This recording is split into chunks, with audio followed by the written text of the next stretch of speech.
On this first anniversary of his inauguration, his disruptive presidency appears to be heading towards an inflection point, Mark, not least because of what happened overnight, even by Donald Trump's standards. The posting online was extraordinary. The President of the United States effectively trolling other world leaders. He posted a map designating Canada and Greenland as part of the United States. He shared personal text messages from the French President Emmanuel Macron and from the NATO General Secretary Mark Rutte, a big no-no in diplomacy.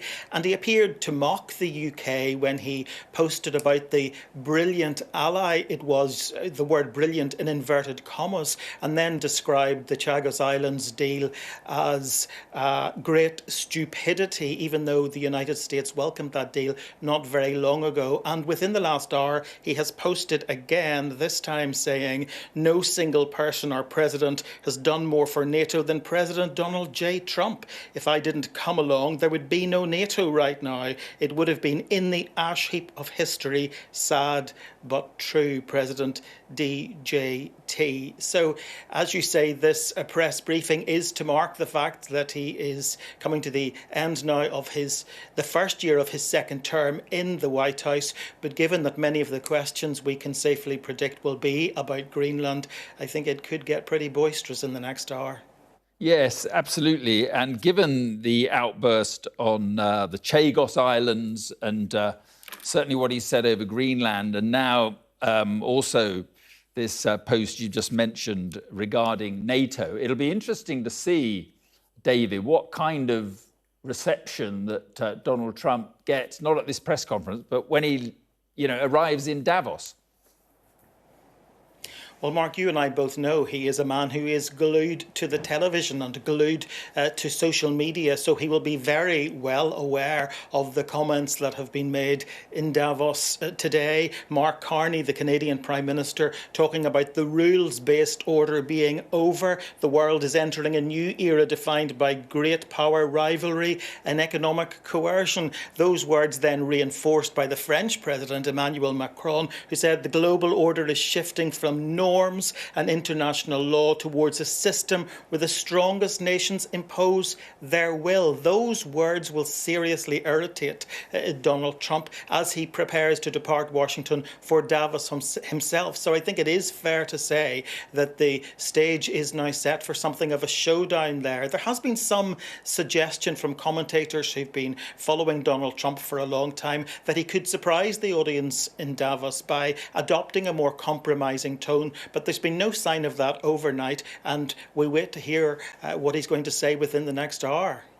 Yeah, well, it's interesting because quite often with Donald Trump, and I covered part of his first term, I have not been there in the second term, which is a very different presidency, of course, but in his first term, he would often make a lot of noise about something and then threaten something down the road. And when, in between those two things, he would negotiate and come to some sort of deal and pull back. But we're going to see what he's going to say at that press conference that's coming up. Now, it is 6 o'clock. I'm Mark Austin. This is the News Hour. We're standing by for a news conference where the US President Donald Trump will join his press secretary, Caroline Leavitt. It's due to start now, but quite often these things are delayed. And it's 1 year since President Trump's second term began, since his inauguration in the bitter cold in Washington. And it's also ahead of his departure to the bitter cold of Davos. And we'll go to that news conference just as we can. But as you can see there, David Blevins is waiting patiently with us. And David, just at the top of the hour, just tell viewers what we're expecting at that news conference, because it wasn't known originally earlier today that President Trump would be attending. We didn't know until his press secretary, Caroline Levitt, posted online that she would be joined at the podium for this press briefing by a special guest. The White House then confirmed that it would be the President of the United States himself. And I think we can safely speculate it could be a rowdy press conference, because even though he is in the press briefing room today to mark the first anniversary of his inauguration as president for the second time, the questions are going to be dominated by the rift between the president and his European allies. As we've been discussing, Mark, he was posting well into the early hours of the morning, singling out Canada and Greenland. He was sharing personal text messages between himself and world leaders, something that just doesn't happen in terms of diplomacy, and particularly critical of the United States, describing the deal on the Chagos Islands as an act of great stupidity. Now, that is a deal the United States welcomed not very long ago, but that's also incredibly embarrassing for Prime Minister Keir Starmer when you consider the lengths he has gone to in an attempt to keep Donald Trump on side. Yes, and of course, I was talking about how different a presidency it is, David, the second term, because he's busily going about this whole idea of reshaping the world order. Yes, and that is something that both the Canadian Prime Minister Mark Carney and the French President Emmanuel Macron have spoken about in Davos. Their words about the rules-based order being over and the global order shifting towards a system where the strongest nations impose their will are words that will irritate Donald Trump. Of course, the big difference as well between the first term and the second is that during the first term, Donald Trump was surrounded by people who tended to say no at times, who pushed back, who cautioned him within the normal boundaries of politics. This time he has surrounded himself with people who will say yes. We see that at the lengthy cabinet meetings where they regularly commend him for his presidency rather than challenging him to any extent. And it's a real challenge, I think, for lawmakers on Capitol Hill in terms of how they address this. We know how the Democrats respond. They see this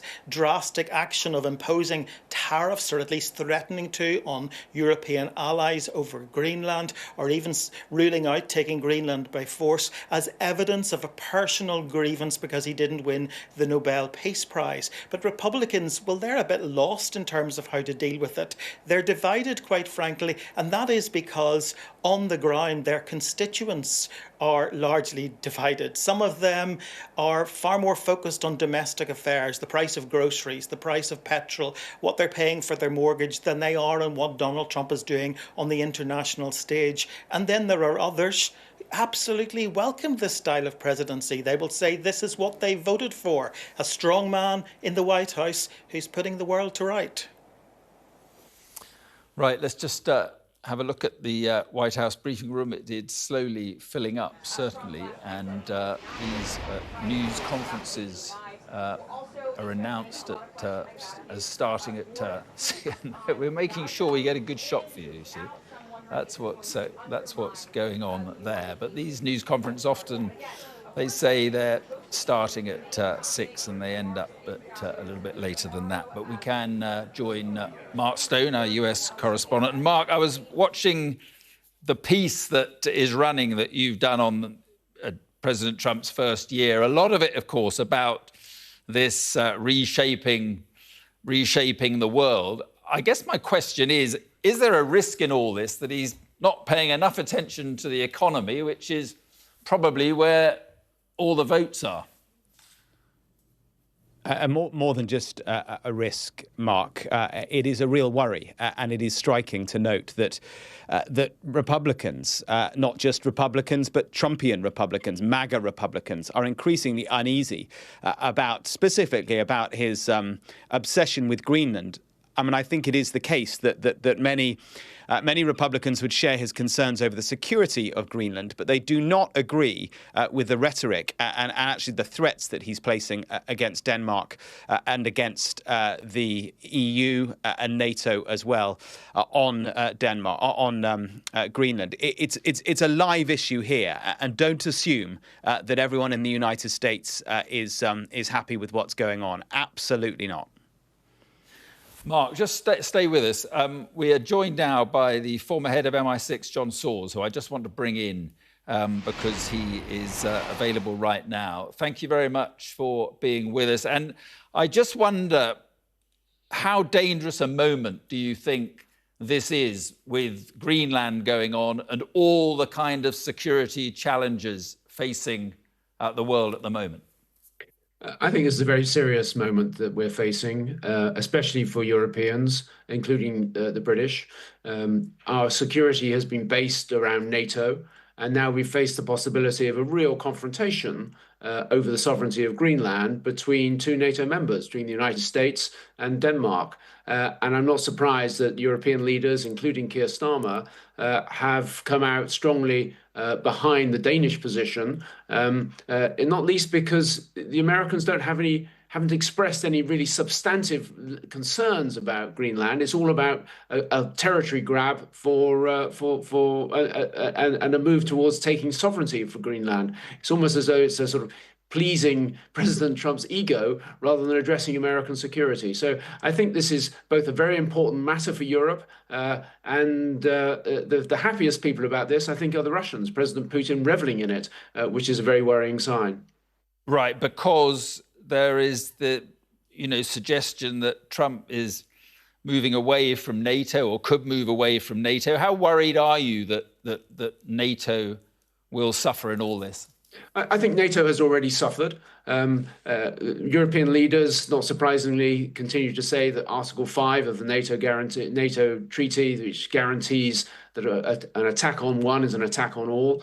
I think there's a question mark over that already. I don't believe that the Trump administration would see this as an automatic requirement on the United States to respond. So the credibility of the NATO defense guarantee has already been undermined by this administration. And I think a full-scale row between the two sides of NATO, the European side and the American side, I think will do extreme damage. I wouldn't be surprised if the American response was in some way to suspend its membership of NATO.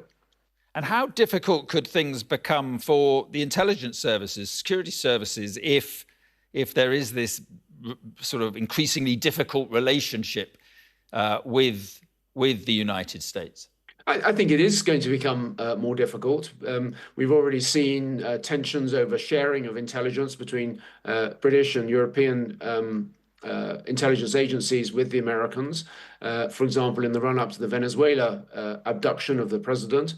I think we are facing a difficult moment, especially difficult for the UK, because the UK's intelligence agencies and armed forces are more closely interconnected with the American counterparts than anybody else in Europe. So it's a serious matter for us. I mean, I think the approach that Keir Starmer is taking of trying to manage this, trying to keep the transatlantic relationship on the rails is the right one to do, but it really does undermine how important it's going to be for Britain and Europe as a whole to beef up its defense effort and defense capability, because we simply won't be able to rely upon the United States as long as President Trump and his ilk are in power.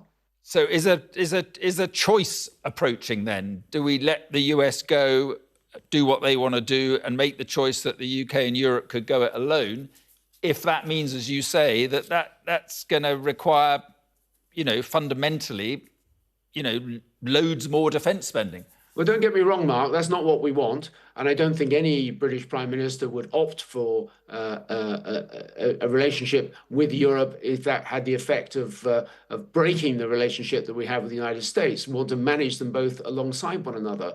But the weather's getting tougher. The environment for doing that is getting more and more difficult. But I do think we have to do both as best we can, build up our own national defence capability, integrate as best we can with other European countries and their industries, whilst maintaining our relationship with the United States as best we can, because that's going to continue for the next decade to be the single most important security partner we have. Do you think Donald Trump would ever try to, well, I say try to, I mean, if he wanted to, he could walk into Greenland with his military. Do you think he would ever do that? Well, his military they already have a military presence there. They have a treaty with Denmark, which recognizes Greenland as part of Denmark, which allows the Americans a great deal of flexibility as to how to manage their military presence in Greenland. It's not quite clear what they would do. Are they going to send in a detachment to take over the administration of Greenland? It sounds a slightly odd thing to do. And I think it's also important, as your colleague was saying just earlier, that it's not just about President Trump.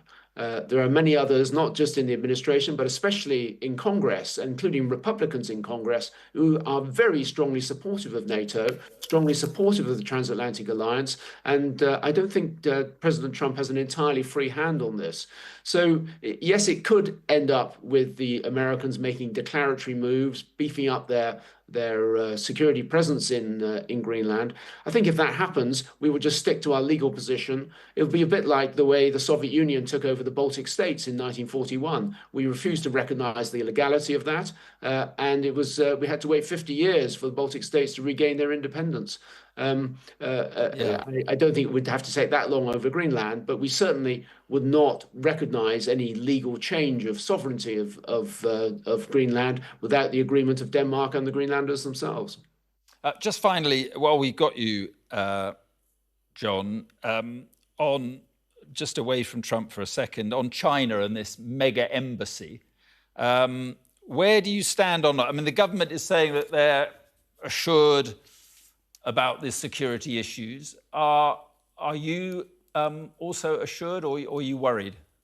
Well, look, China is a new great power, and it's important in a whole series of dimensions. It poses a series of threats to the UK and to other Western countries in terms of its intelligence activities, its data collection, its control of key technologies. But you have to have relations with major powers. And throughout the Cold War, we had a significant relationship with the Soviet Union. We never broke diplomatic relations. So I think these threats have to be managed. I've not been privy to the details of them, but I take the MI5 director's letter, Ken McCullum's letter, very seriously. You can't reduce these threats to zero. You have to manage them to some extent, but you also have to have embassies in each other's capitals. And of course, every embassy has parts of it which are confidential, where you have the communications, where you have intelligence people based, and that's not surprising either. So I understand the concerns about it, not least from exiles from China who think that this will allow the Chinese presence in the UK to be more to go further. But these things always have to be managed, and I think the security services are doing a good job in doing that. I mean, is it rewarding China, though?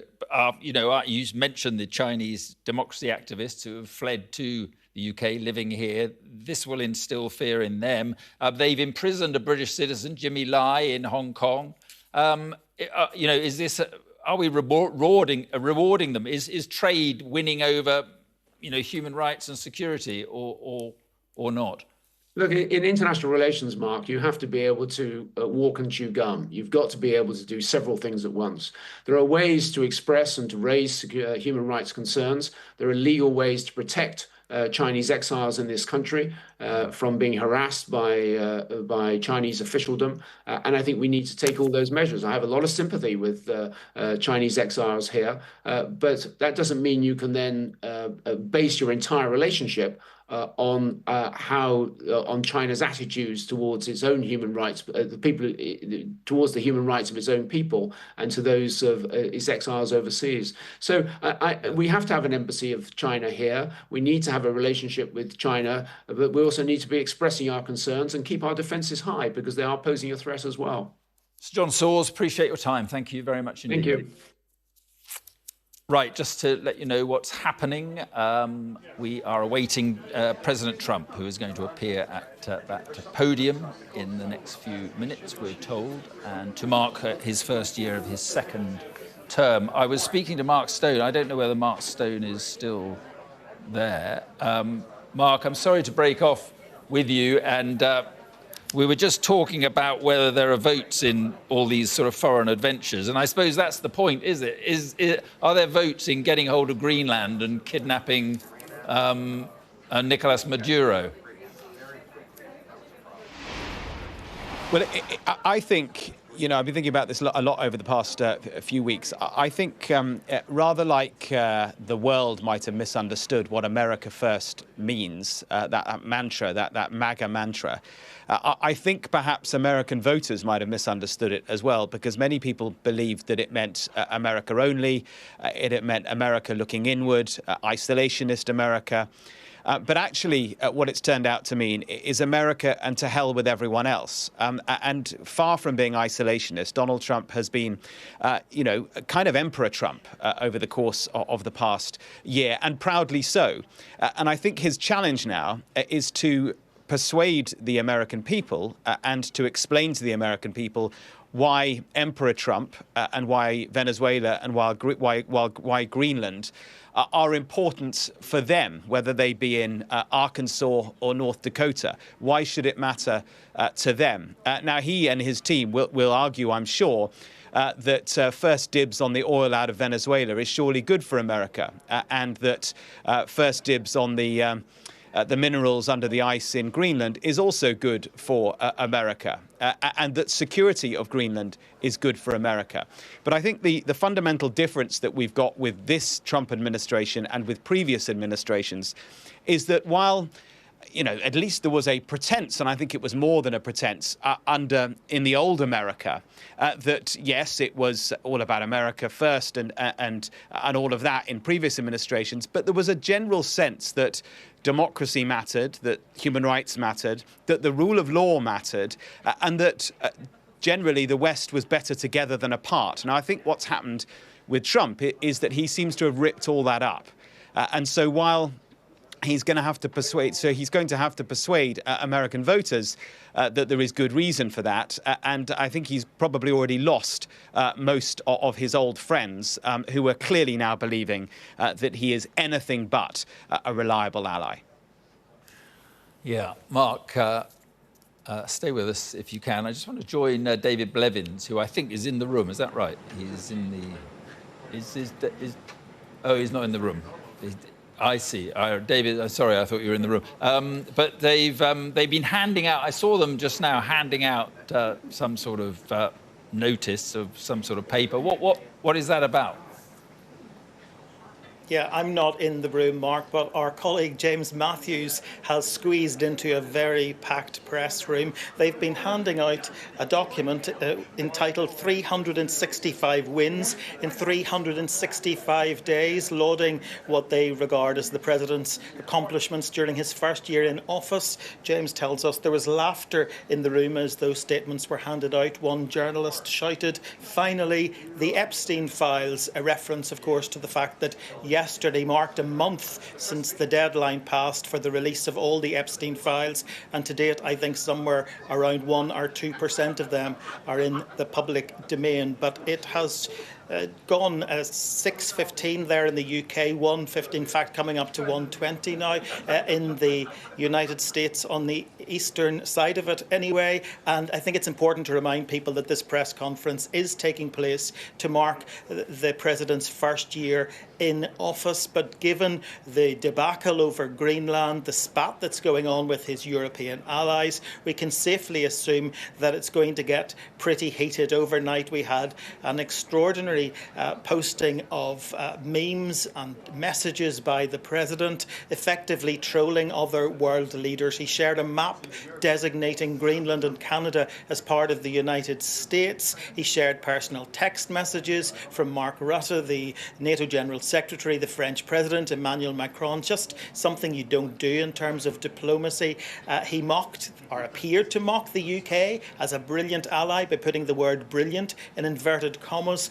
and described the deal on the Chagos Islands as an act of great stupidity, something that will be incredibly embarrassing for Prime Minister Keir Starmer. So although this press conference is really an opportunity for him to talk about his successes over the last year, it is going to be dominated by this row, because his presidency appears to be moving towards some kind of inflection point over Greenland, as he now threatens to impose tariffs of 10%, rising to 25% on European allies who are standing in his way of Greenland. And extraordinarily yesterday, he said he refused to rule out the use of force to take Greenland. So that's going to be at the top of the agenda when he takes questions in the next few minutes. OK, I've got a sort of tale of two White Houses for you now. We're going to show you one side of the screen. There is the press conference where Donald Trump will be talking up his achievements of his first term, and outside they will not be doing that. They will have a different view of Donald Trump's first year of his second term. Protests outside the White House, and inside we still wait. I think Mark Stone is still with us. And Mark, we were just talking. Talk to us about President Trump's approval ratings, which I understand are not that great, and what that could mean for the midterm elections, because these are important issues. Well, let me talk you through it, because it's very interesting. I mean, we are in a midterm year, and it is always the case, pretty much always the case, that the approval rating of the sitting president drops somewhat. But CNN have done a poll, and I've got it here, and I think it's really interesting. Presidential approval rating at 1 year, right? So George H.W. Bush had an 80% approval rating after a year in office. Clinton had a 54% approval rating after a year in office. George W. Bush had an 83% approval rating after a year in office. That was high because it came at 9/11, was just before that polling was done a year in office. He'd been in office a year just before that 9/11 happened. Obviously, everyone rallied round the flag. So 83% approval rating for George W. Bush. Obama after a year, 49%. Trump in his first term after a year, 40%.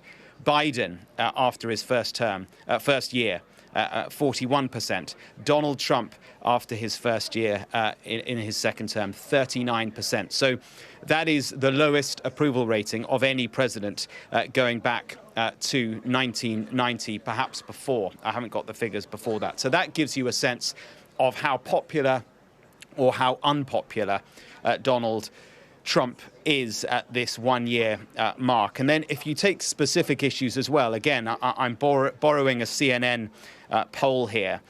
Should the US take control of Greenland? Among Democrats, 8% say yes, they should take control of Greenland. 92% say no. Unsurprising. I'm actually surprised that 8% is as high as that. But when you look at Republicans, should the US take control of Greenland, 52% are in favor of the United States taking control of Greenland. 47% of Republicans are against the United States taking control of Greenland. And then when you include the idea that he should take control of Greenland by force, the number drops massively. Very, very few people are pro the idea of Donald Trump annexing Greenland by force. So those are the numbers for you that kind of tell the story of some of his policies, Mark, and the past year, and how popular or otherwise he is. And doing less well in the midterms, doing badly in the midterms, would have what impact on his last 2 years?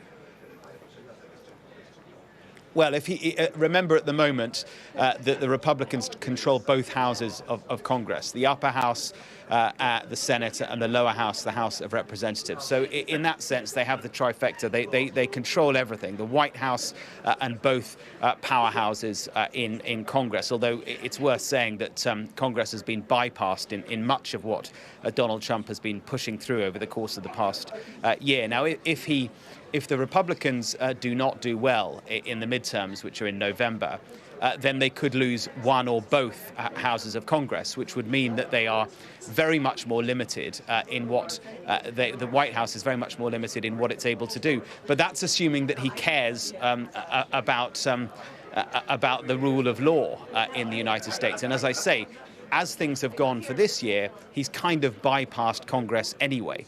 So you could, take that for what it is. Maybe he could even lose one or both houses of Congress and still manage somehow to be able to push through his agenda by doing things his way, not the right way. Remember, too, that he has the Supreme Court weighted for him as well. It is in the gift of presidents to be able to appoint Supreme Court justices. As it happened, he was able to appoint a few of them during his first term. And so he's got the Supreme Court on his side. That's not to say that they have voted in his favor all the time. They have not. And there is one vote or one judgment that we are waiting for from the Supreme Court, which could have a massive impact globally. And that is whether or not his use of tariffs as a sort of instrument of foreign policy is legal or not. Because remember, the Constitution actually says that it is in the gift of Congress, not the presidency, to wield taxes, and tariffs are a form of tax. And so the Supreme Court is looking into that. If the Supreme Court rules against Trump and says, do you know what, all this stuff you've been doing with tariffs around the world, you're not allowed to do that, well, then that would fundamentally undermine his foreign policy and cause, I think, a huge sigh of relief globally. Mark, thank you very much. On the left of your picture, we await Donald Trump at the podium in the White House briefing room. On the right, a protest outside. I saw a banner there saying hands off Greenland, hands off Venezuela, and so forth. So that is going on. David Blevins is watching it all for us. And David, the purpose of this is to mark President Trump's first year of his second term. He was inaugurated on January the 20th. And it is 1 year. It is 1 year on. What do we expect to hear from the president?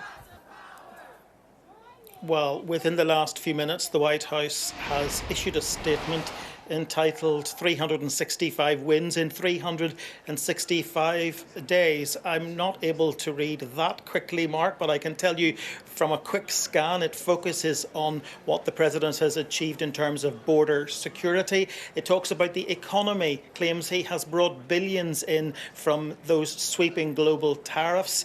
It also talks about peace deals he has secured around the world, something he's clearly focused on. And it's interesting, looking at those pictures from that Free DC protest, that there is reference to a number of those things, because he claims to have reduced crime by putting troops on the streets, the National Guard here in Washington DC in particular, but some of those posters are suggesting it's time for the troops to go. There's also reference to Greenland and Venezuela, so people also feel he should not be getting involved to the extent he is in international affairs. He thinks he's coming to this podium to celebrate the first anniversary of his inauguration. We were a little surprised, I have to say, that there wasn't a big rally somewhere today. That tends to be his style. Now we know he has chosen to mark it here at the podium in the press room instead. But without question, he's going to be overwhelmed with questions to some extent in relation to what he's doing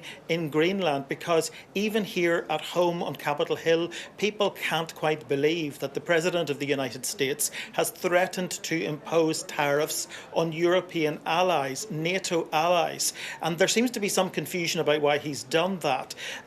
It's our understanding that when Prime Minister Keir Starmer spoke to President Trump on the phone, he conceded that he may have been misinformed about why European troops had been sent to Greenland. Keir Starmer explained that they had gone there in response to America's concerns about security, not in response to American threats. Now, that would have provided that misunderstanding, what the diplomats often describe as an off-ramp, an opportunity to de-escalate. But the president hasn't done that. In fact, he has done the complete opposite overnight with this stream of posts effectively trolling world leaders and particularly targeting his European allies. Yes, and I imagine that those European allies will be watching this press conference whenever it gets underway, trying to detect any sort of shift in position, any change in position on Greenland. Yes, watching and listening very carefully, strategizing really as they prepare for the president to depart Washington for Davos himself this evening. Of course, Donald Trump, a man who follows the news avidly online and on television, will have heard what the Canadian Prime Minister Mark Carney said about the old rules-based order being over. He will have heard what Emmanuel Macron said this morning about the global order shifting from international law to a system where the strongest nations impose their will. That will have irritated him, and I suspect we're about to get his response to that. But equally, as you say, they will be watching this carefully, preparing for his arrival in Davos. Some of those who worked with him in the past have speculated that he could surprise the audience there by adopting a more compromising tone, but there's no sign of that yet here in Washington.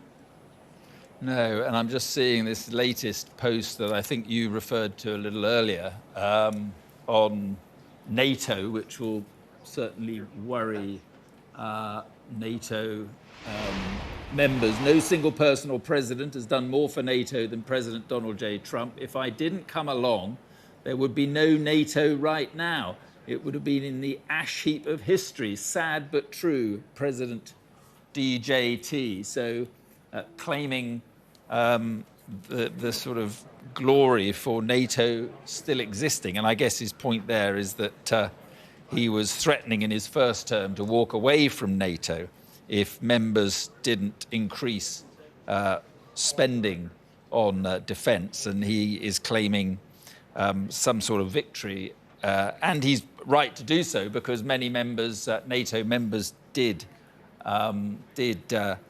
cough up more on defence, and Trump did score a win then in many ways because increasing numbers of countries are now spending more on defence. But that's what he said today on NATO. He's also been talking about this British deal on the Chagos Islands, which is, well, originally it was accepted or welcomed by the Americans, and now Donald Trump is calling it an act of stupidity.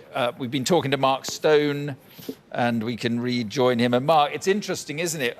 One wonders what has changed President Trump's mind on the Chagos deal. Yeah, I'll come to that in a second. I just saw an aide walking in and putting something on the podium there through that sliding door to the left-hand side. That door leads to an area known as lower press, and then when you follow the rabbit warren round to the left, you get to the Oval Office, which is actually only about 20 metres away from the press room there. That is absolutely packed at the moment. Our own James Matthews is in the room. Hopefully we'll get a question to President Trump when he takes to that podium on this, the 365th day of his second presidency. It's quite unusual for presidents to take to that podium in that room, in the briefing room. That is usually the home of the press secretary. Trump has done it, I think, 2 or 3 times this past year. He did it memorably after that DC plane crash early on in his second term. President Biden, I don't think, did any news conferences in this briefing room. In fact, he did very few news conferences at all, and that was a source of real criticism, that he was not accessible. And if there is one thing that you can say Donald Trump certainly is, it is accessible. Whether or not he answers questions directly, that's open to debate. He certainly doesn't, on the face of it, have a very pleasant demeanour when it comes to the media, but he certainly enjoys the moments, and he is out there. That's true. Obama was in the press room quite a lot as well, but it's relatively unusual for them to use this room instead of a different room. That the sense of free for all, I think, that we're anticipating will be quite full on. As for the Chagos Islands, well, look, Mark, I think this is kind of just the latest iteration of why European leaders are utterly bewildered about what's going on here. I mean, at the weekend, I spoke to one European diplomat. I asked for their view on what was happening. This was, in the middle of the Greenland spat, which has since worsened. And that diplomat just replied and said to me, "I am so tired of all this now." And I think that gives you a reflection of just how bewildered and tired people are of trying to read Trump, trying to get on the right side of him, and then he undermines everything. And why do nations try to get on the right side of him and will feel the need to bend the knee? Well, because, as we've seen over the course of the past year, in one way or another, nations around the world are beholden to the United States. Such is the way that the world order and the structures of international diplomacy have been built over decades. We need America. And if America pulls away, or if we upset America, causing it to pull away, then that is felt in the factories of cities and towns right across Europe and beyond. And that kind of gets to the heart of it. But to the Chagos point, I mean, this is the latest example of how confusing it is, because you said that as you said, Trump is deeply unhappy now about the Chagos deal, the idea that Diego Garcia, one of the Chagos Islands, where there is a US and UK military base, that it would be handed over to Mauritius. Well, all very well, except in May this year, Trump's Secretary of State said the United States welcomes this historic agreement, and we commend the UK and Mauritius for their leadership, vision and commitment to ensure that Diego Garcia remains fully operational for the duration of this agreement. So the deal was literally done. It was signed off by President Trump, and then overnight, almost as if he is discovering it for the first time, Trump undermines everything. And I think maybe that's part of the challenge here. I mean, who's advising President Trump? Is anyone advising him? Is he across the details? The suggestion on this issue is apparently not. I'm sure there will be a question, there may be a question on this particular issue. There'll be questions on many, many issues, I am sure. But you'd certainly get the sense, and what I'm being told by European diplomats, is that they are worried that he is being misinformed. I know that Prime Minister Keir Starmer told him in their Sunday phone call that he believed he had been misinformed, and Trump's response was, maybe that's correct. I will find out. So, who's advising the president? Are there those within his administration who are seeking to undermine the transatlantic partnership? And they are perhaps the loudest voices in his ear. Yeah, Mark, we're looking at that room where the press briefings take place. And what struck me in the year or so I was reporting out there in the first term was exactly how small it is. I mean, it is very small. One wonders whether this really does fit in with... Isn't everything sort of big and beautiful and the best? And it's very small. I think if he had his way, he'd build a new press room. Although maybe he wouldn't, because he hates the media, doesn't he? So maybe us in a small room is the way forward. You're right. Not only is the briefing room small, but so too is the White House. I'm always struck whenever guests come over, friends and come over and stay with us, and we take them down to the White House, and they always say, "Is that it? It's tiny."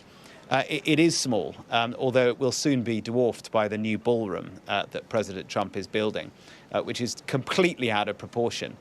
He has knocked down the East Wing and is in the process of building a much, much larger ballroom. But you're right, it is small. It's an iconic room. So much has happened in that room, featured in so many films over the years as well. But when you're in there, it's sweaty, it's hot. Although Harry Cole, our colleague at The Sun, has been tweeting in the last hour that actually it's freezing in there today, a bit like Greenland, he says. But it's not the most comfortable surroundings to be in. It's interesting you say he hates the media.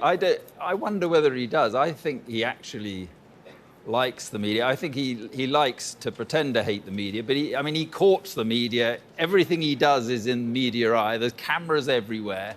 In many ways, he is a creation of the media. Yeah, no, you're absolutely right. That he does. He likes to be seen to hate the media. He likes to berate us the whole time. He continues to divide, to help to divide the country, to be honest. But by with his dealings with the media, you might say.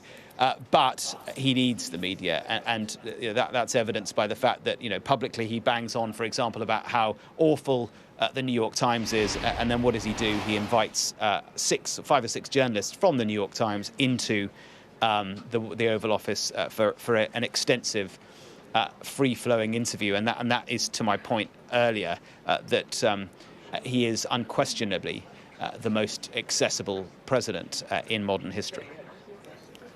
Yes, I've got a voice in my ear saying, well, he certainly likes to keep the media waiting, which is true, because this was scheduled to be at 6 o'clock. It's now 20 to 7, and still we wait, which suggests to me that it was a last-minute decision maybe to do this, and we certainly hadn't been told previously. And so we still await. I think David Blevins is still with us. I wonder if we can get to speak to Paul Kelso in Davos as well. I don't know whether he's still there. We haven't got Paul, but we've got David Blevins. And the reason I was interested, David, in talking to Paul is one wonders, because Donald Trump is off to Davos, of course, after this, and with Macron there describing this Greenland attitude as fundamentally unacceptable, one wonders what kind of reception he will get.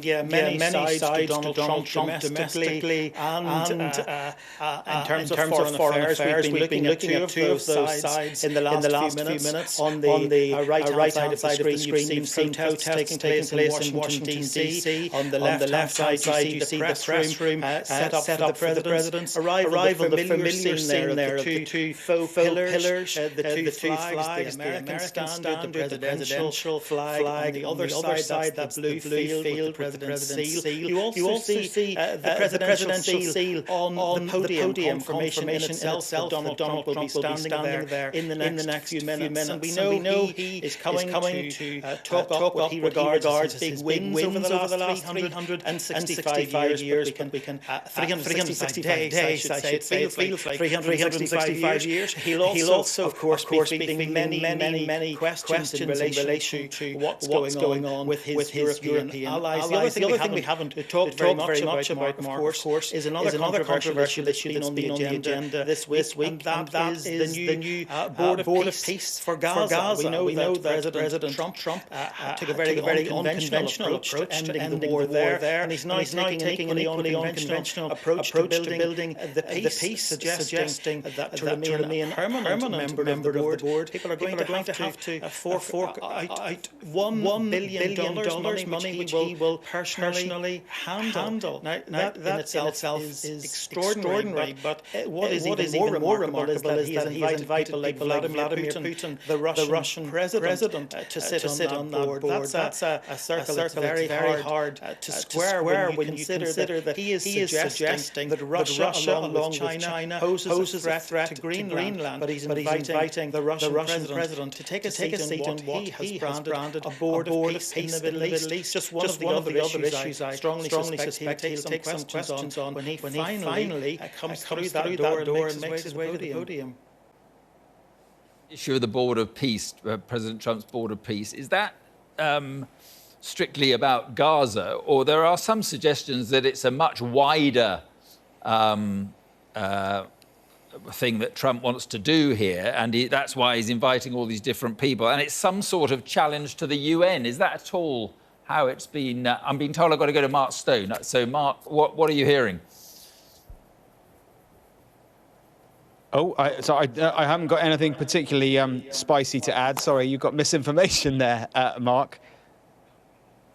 Right, OK, well, let's just carry on with David for what I was saying. And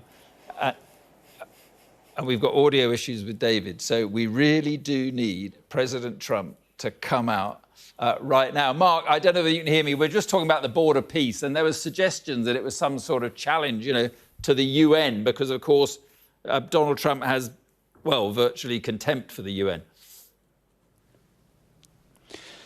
Yes, and so too does, and has done for a very long time. And I suppose it is worth pointing out that the UN has not had much success when it comes to solving international conflict of late. But then that's possibly because of the way the UN is constructed. It's only as good as the sum of its parts.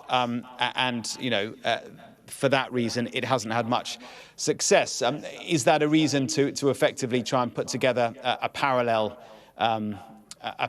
body? That certainly seems to be what Donald Trump is trying to do. But unfortunately for him, the only people willing to join it are the autocrats who seem quite happy to be part of that club. He invited Vladimir Putin onto that board, Alexander Lukashenko of Belarus. And the other thing, which kind of, I think, should set alarm bells ringing, is the fact that any country who wants to remain a member of that board for more than 3 years has to pay $1 billion. And guess who controls that money? Donald Trump, because he is the chair of the board. I mean, that should raise quite a few red flags, and so it has, which is why countries in Europe are seemingly, for now at least, unwilling to join that board. And members of the board, like none other than Sir Tony Blair, are now somewhat uneasy about aspects of what it's turning out to look like. Mark, thank you very much. Let's just bring in John Craig at Westminster, because, John, this press conference will be something I think we're safe to say will be watched very closely in Downing Street to see if there is any change to the attitude towards Greenland and attitude towards the Chagos deal. I was about to say, Mark, that Sir Keir Starmer will probably be watching the TV from behind the sofa, wondering what's coming next. I mean, the phrase, an act of great stupidity about the Chagos deal, was an absolute bombshell for the British government. They weren't expecting that because, as we've reported back in May, the President signed off on the deal and seemed relatively happy with it. Now, has he been nobbled by his mate Nigel Farage, perhaps? Because I can tell you, Mark, what is happening in the House of Commons right now is that opponents of the Chagos deal are absolutely emboldened with new fire in their belly to try and stop this Chagos deal, the legislation, at the 11th hour. There are all sorts of amendments down. The government is trying to throw out amendments passed in the Lords. Nigel Farage and his team of Reform UK MPs, and I noticed the name Robert Jenrick has suddenly appeared on their amendment. They're putting down an amendment saying there's got to be a referendum in the Chagos Islands over that deal with Mauritius. So the words of the President overnight have caused shockwaves in British politics over here. The repercussions in the House of Commons are being felt as we speak. And of course, there's also been a row in the Commons today over the go-ahead for the Chinese embassy on the Royal Mint site just by the Tower of London. And last night in the Commons, there was a lengthy statement from Yvette Cooper, the Foreign Secretary, on the Greenland plans of the American president. And there were plenty of MPs, not just the usual suspects, lining up to criticise. John, I'm going to interrupt you. I think it's like a record. As you can see, so, President Trump is in the room. These are accomplishments. We have a lot of accomplishments. And as you know, this is the anniversary, first anniversary, January 20th, and it's been an amazing period of time. We have a book that I'm not going to read to you, but these are the accomplishments of what we've produced. All page after page after page, individual things. I could stand here and read it for a week and we wouldn't be finished, but we've done more than any other administration has done by far. And terms of military, in terms of ending wars, in terms of completing wars. Nobody's really seen very much like it. I think it's appropriate that because Minnesota is so much in the fray, and I say to my people all the time, and they're so busy doing other things, they don't say it like they should. They're apprehending murderers and drug dealers and a lot of bad people, and these are just some of the more recent ones that we have, and I can show you some of the people. Vicious, many of them murderers. These are all out of Minnesota, just Minnesota. I say, why don't you talk about that more? Because people don't know. Do you want to live with these people? International murder. These are people that are living, they're apprehended and either put in jails in their country from where they came, and the countries respect us, and so they actually put them there. In the old days, they didn't respect our country. Biden wouldn't do this because he let them all in. You know, if you didn't have open border policies of Biden, none of this, all of the things that all of the time that we spend talking about Minnesota and everything else, most of them are coming from out of the country. And it's been caused by a previous administration. Look at this, one after one. Boy, these are rough characters. These are all criminal, illegal aliens that, in many cases, they're murderers, they're drug lords, drug dealers. They're the mentally insane. There's some of them who are brutal killers. They're mentally insane. They're killers, but they're insane. These are just in Minnesota. In California, it's worse. In other states, it's worse. No, Minnesota, the crime is incredible. The financial crimes are incredible. And the problem is because of the agitators and insurrectionists, whatever you want, troublemakers, but they're paid agitators and insurrectionists. Nobody talks about the fact that $19 billion at a minimum is missing in Minnesota, given to a large degree by Somalians. They've taken it. Somalians, can you imagine? And they don't do it. A lot of very low IQ people, they don't do it. Other people work it out, and they get them money, and they go out and buy Mercedes-Benzes, and they come from here, they have no money. They never had money. They never had a life. They never had a government. They never had a country, because there's basically no country. Somalia is not even a country. They don't have anything that resembles a country. And if it is a country, it's considered just about the worst in the world. They come here and they become rich and they don't have a job. I was told that Ilhan Omar is worth $30 million. She never had a job. She's a crooked congressman. So here is another one.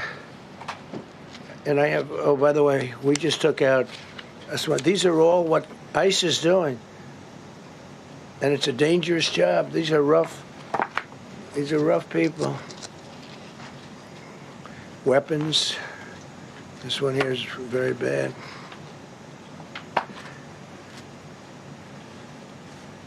I'm going through this because I think we have plenty of time.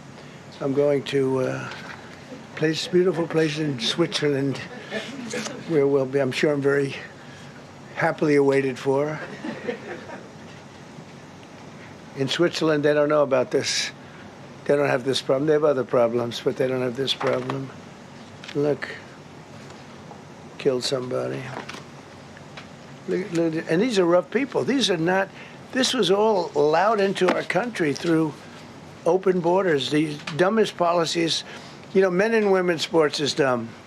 But to me, having an open border for the world to come in, drug dealers and prisoners. Venezuela, as an example, opened their prisons into the United States. That's why one of the reasons I felt so strongly against Venezuela. Now I'm loving Venezuela. They've been working with us so well. It's been so nice. And an unbelievably nice woman also did a very incredible thing, as you know, a few days ago. We're talking to her, and maybe we can get her involved in some way. I'd love to be able to do that. Maria, maybe we can do that. But we're dealing with the people and the president and all of the people in Venezuela, and we've been doing great. The oil companies are getting ready to make massive investments there. They have more oil than even Saudi Arabia. There you go. These are real. These are rough ones. This is all Minnesota, every one of them. This is one state out of many. And these people are, let's see, yeah, these are all, so far, people that came from outside of the country. They were allowed in by Sleepy Joe Biden, Crooked Joe Biden, whichever you like. You can call him whatever you like. They're both right. He's sleepy and he's crooked. He was the worst president we've ever had. And we've had some bad ones, too. I can tell you, all you have to do is look at trade. You're not getting bored with this, right? I hope you don't. But these are people that you have to see. Strong-arm rape, aggravated assault with a weapon, and many other crimes.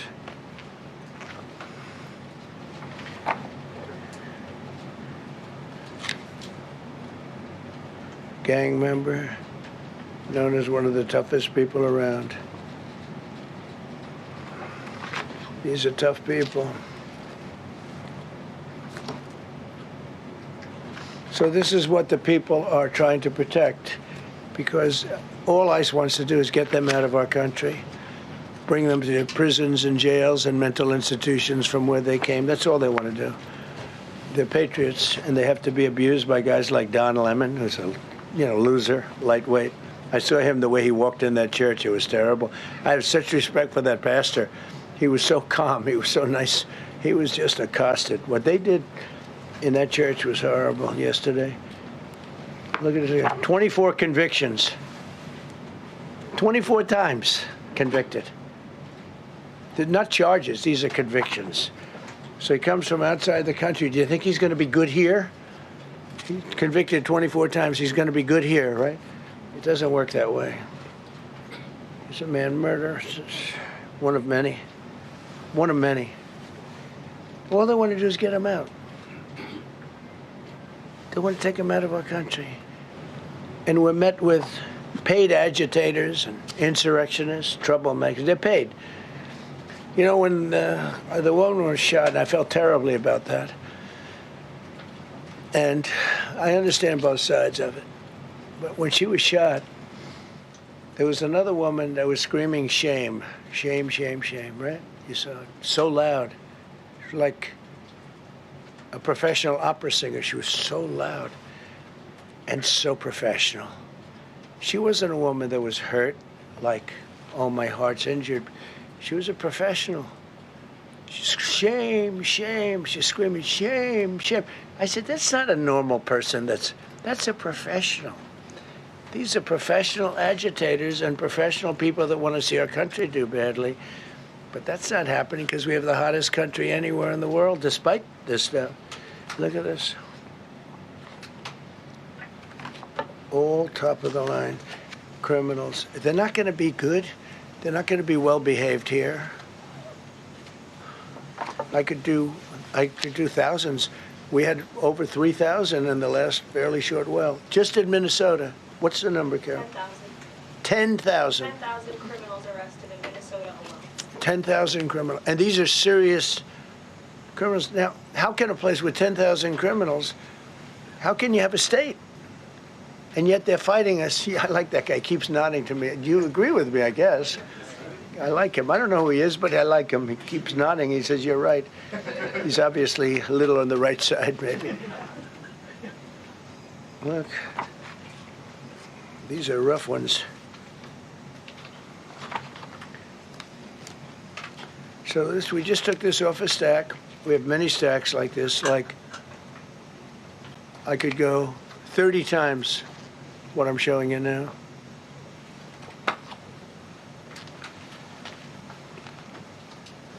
Relations with Hezbollah, that's nice. Why do we allow them in our country?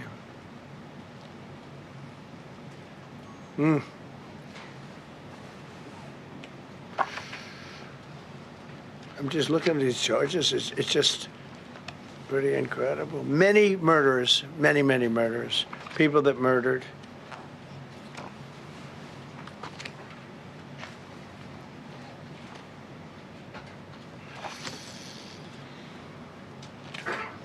So what ICE does, and Border Patrol is incredible, too. I mean, Paul Perez and that group is incredible. Mostly Hispanic, by the way. They're like 60% Hispanic. You know, they talk about Hispanic. They're mostly Hispanic, right? And they're unbelievable people. And then they say, oh, we discriminate against. I love Hispanic. They are unbelievable. Entrepreneurial. They have everything. I did great. I did the highest. Nobody ever got numbers like I got from the standpoint of being a Republican. But even if you look at Texas, I won the entire border along Texas, between Texas and Mexico. It never happened before. Nobody's ever done that before. I did it. As a Republican, I did it. I love the Hispanic. And they accuse us of all sorts of things. 60% of the people we're talking about, they're the best people we have, and they're Hispanic. The Border Patrol is largely Hispanic. ICE is largely Hispanic. They're unbelievable people. I don't know how they can take the abuse. They're taking rough people like this, like all of them. We have 10,000 at least. I could have done 10,000 of them. You're lucky I only did like 100. And this isn't even the worst of the group. They have murderers. They have some people we can't use their picture for legal reasons, but they're up for murder in their own country. And we jeopardize their case. When we send them back and we coordinate with other countries. A tremendous amount of work. All allowed in here by an open border policy of the worst president in the history of our country. A man that didn't win the election, by the way, it was a rigged election. Everybody knows that now. And by the way, numbers are coming out that show it even more plainly. We caught him. So I just want you to know that it's a terrible thing. Here's the book on accomplishments. And this is something, ooh, I'm glad my finger wasn't in that sucker. That could have done some damage, but you know what? I wouldn't have shown the pain. I would have gone back. Boy, did you hear that? That was nasty. But I would not have shown the pain. I would have acted like nothing happened as my finger fell off. That was a nasty. I think somebody did that. I think it was him. It was my man. How were you? You didn't do it. I know you did. I know you didn't. So, but here's the book. These are all things we have. I'm going to read a few of the samples, but look at this. These are all, each line is something that we did. Nobody did that before. And it's big stuff, too. Look, we have the hottest country in the world. So, I will read you a few. We ended Biden's stagflation. We were in stagflation. That's a disaster. That's far worse than inflation. As you know, he had the biggest inflation in the history of our country. They say 48 years. Pick your choice. But they had the biggest inflation in the history of our country. We have it right down to a normal number now. We're going to get it even a little bit lower. Created super high. What we've done with growth is incredible. We created super high economic growth, and America is booming. It's booming. There are thousands of businesses right now that are being built. Many of the biggest factories in the world are being built right in our country. They're not going to other countries. They're leaving other countries. Fourth quarter GDP is on track to pass perhaps much more than 5% growth, and that's despite the fact that we had a Democrat shutdown. They shut down our country, and we had 5%. Nobody in this room has ever heard about 5%. I think it could be 20% if we do it right. If we don't, every time we have good numbers, they raise interest rates. You shouldn't do it. In the old days, if you had good numbers, they'd lower interest rates, or they wouldn't do anything. Here, they try and kill it. They always try and kill success. Over the last 20, 25 years, that's the way. In the old days, if you had good numbers, the market would go through the roof. Today, if you have good numbers, the market goes down.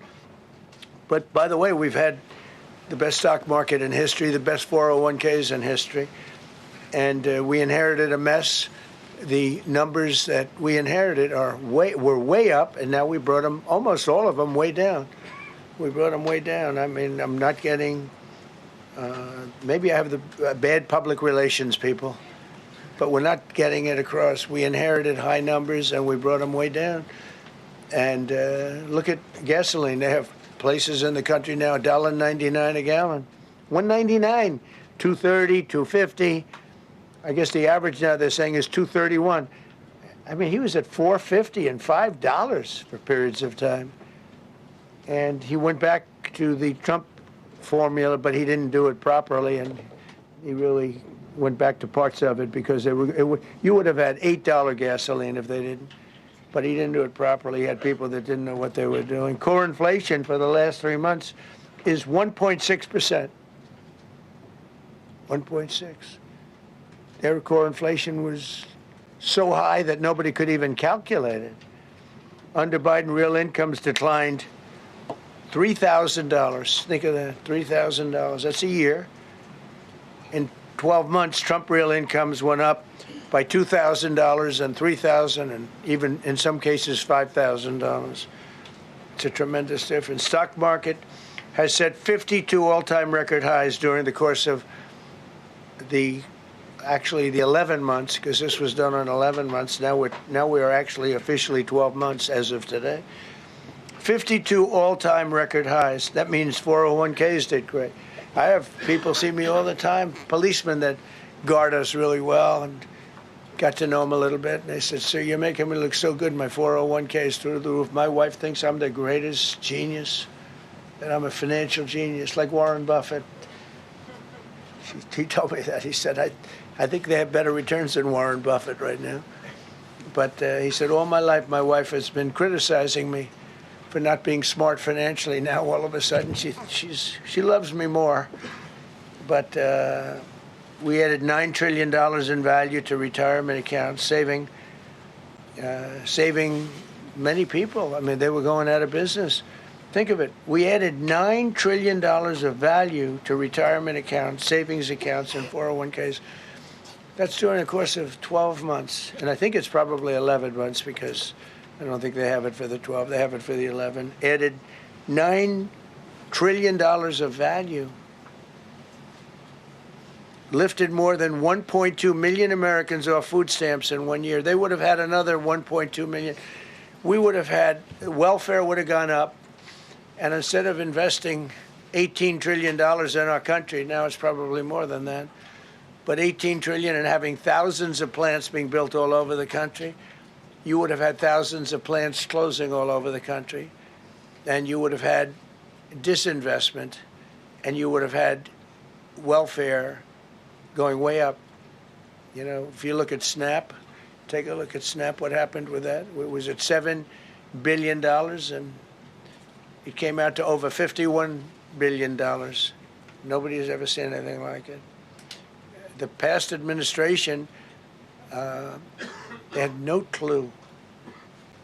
Or they were really bad, but they basically had no clue. But they did have a concept. I mean, they're still trying to sell the idea of men playing in women's sports. You saw that in the Supreme Court. I mean, some of those justices were fighting for them, too. They were fighting for them. But you saw that just the other day in the Supreme Court. Men playing in women's sports doesn't work. Secured a record-breaking $18 trillion in commitments for new investments. Apple, NVIDIA, SoftBank, Oracle, TSMC, Johnson & Johnson, Eli Lilly and Company, Micron, AstraZeneca, General Motors, Hyundai, Ford, Honda, GE Aerospace, many, many others. I left a Ford plant a week ago in Michigan that they were going to close 2 years ago, and now they just announced that they're going 24 hours around the clock making cars. Tariffs did it. I don't know what the Supreme Court's going to do. I think to me it reads so plainly. Couldn't be plainer. You're allowed to do a license. Tariff is probably less severe than what a license could be. But think of it. You're allowed to do a license, and then they have a clause at the end, something to the effect, or what is necessary, something to that effect. And what is necessary with tariffs. I don't know where there's a case even there, but we've taken in hundreds of billions of dollars, and if we lose that case, it's possible we're going to have to do the best we can in paying it back. I don't know how that's going to be done very easily without hurting a lot of people. But we're waiting for that case anxiously, and we have tremendous national security because of tariffs and tremendous income. We have, and by the way, no inflation. So everyone said, oh, tariffs will cause inflation. We have no inflation. We have very little inflation. Biden had inflation, and he didn't do tariffs. We had a huge problem. We have a 62% reduction in our trade deficit. So if you had a 1% reduction, a normal president would have a 1%, 2% reduction. Everybody would be high-fiving. At a 62% reduction, next year we won't have a trade deficit. We secured most favored nations agreements to slash drug prices by as much. And to me, I think this might be the biggest thing of all. We get zero talk about it. The New York Times had a story way in the back of the paper, a little story about it.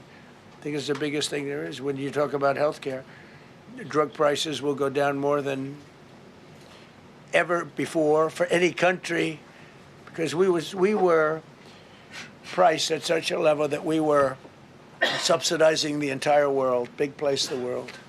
We were paying 10, 12, 13 times more than other countries. 13 times more, not 13%, 13 times more.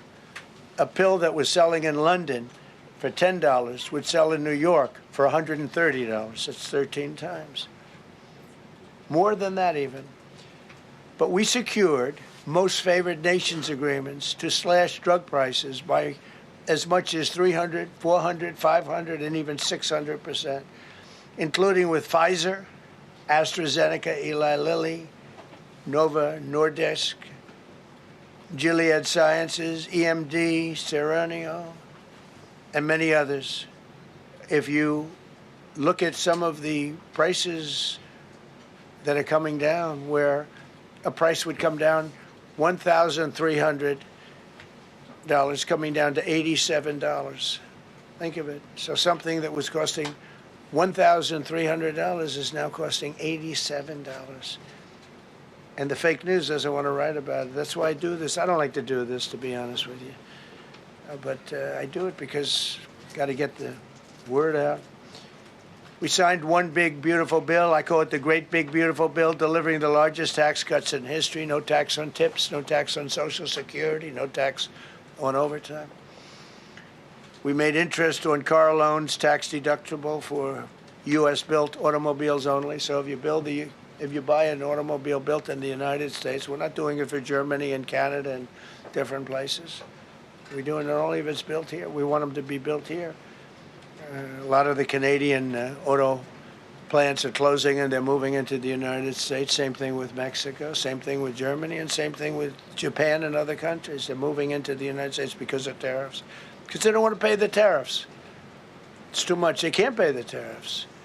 So they're coming here. Nothing different than what other smart countries did, but it works better for us. Under my leadership, it's not done properly, but it's done properly. We have, again, more plants being built than at any time in the history of our country. Passed the largest spending cuts in American history, and that was true in my first. We had a tremendous first term also. We rebuilt our military. We had one of the best. We had the best economy in the history of our country, but we're blowing it away now. When this stuff starts opening up, you're not going to see anything like it probably ever again. We slashed the federal budget deficit by 27% in a single year. Think of that, 27. You could do it 2%, 1%, 0.5%, 27%. And that's with all of the things we have to do, all of the people we have to put on the payroll to get rid of people that are murderers. Again, when you see people in Minnesota that are murderers, these people are fighting to keep them there. And I say to Christie and to Tom Homan, the great people, they're working so hard. Look at the border. The border is now secure. First time, Biden said you couldn't do it. You need legislation. I had no legislation. I said close the border. Within 1 month, we had almost nobody coming in. Now for the last 8 months, nobody came into our country illegally. And I find that hard to believe because you'd think somebody, because it used to be millions of people just poured into our country. And the people that do that are Democrat sort of aligned. So, I mean, they're not doing me any favors. We had nobody come in. We have a very strong border. We have very few people coming up. They're not going to make the trek because they know they probably won't be coming in. So it's not as hard as you think. But I didn't have to go back. Remember, they said, we need legislation to close the border. They had millions of people coming in a month. We have nobody coming in, and we're getting the murderers out. Murderers, people from prisons and jails. Many countries opened up their prisons and dropped them into the United States. Those are the people we're getting out. And we have a lot of heart. And I said, you got to lighten up on this.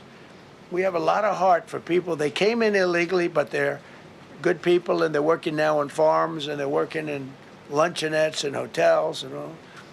And we're looking to get the criminals out right now, the criminals. And I think it's very important. I mean, every once in a while you see a story, we take somebody.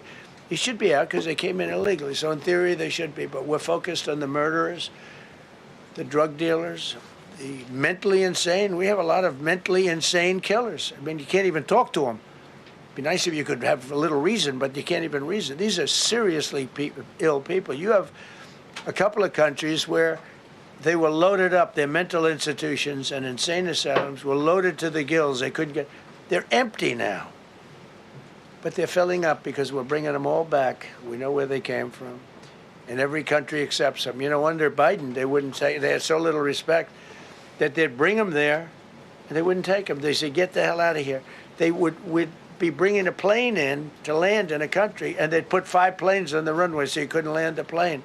So they'd come back with the people that they were bringing back. They don't do that with me. They do that with me, they have problems. They don't do it. They accept them back. They're not happy about it, but they accept them back. Cut a record number of regulations. I promised to eliminate 10 old regulations for every one new regulation. Instead, we cut 129 old regulations for each one added. Think of that. I wanted to do 10. In my first 4 years, I did. When we put on a new regulation, you had to cut 8. This year, I said you have to cut 10.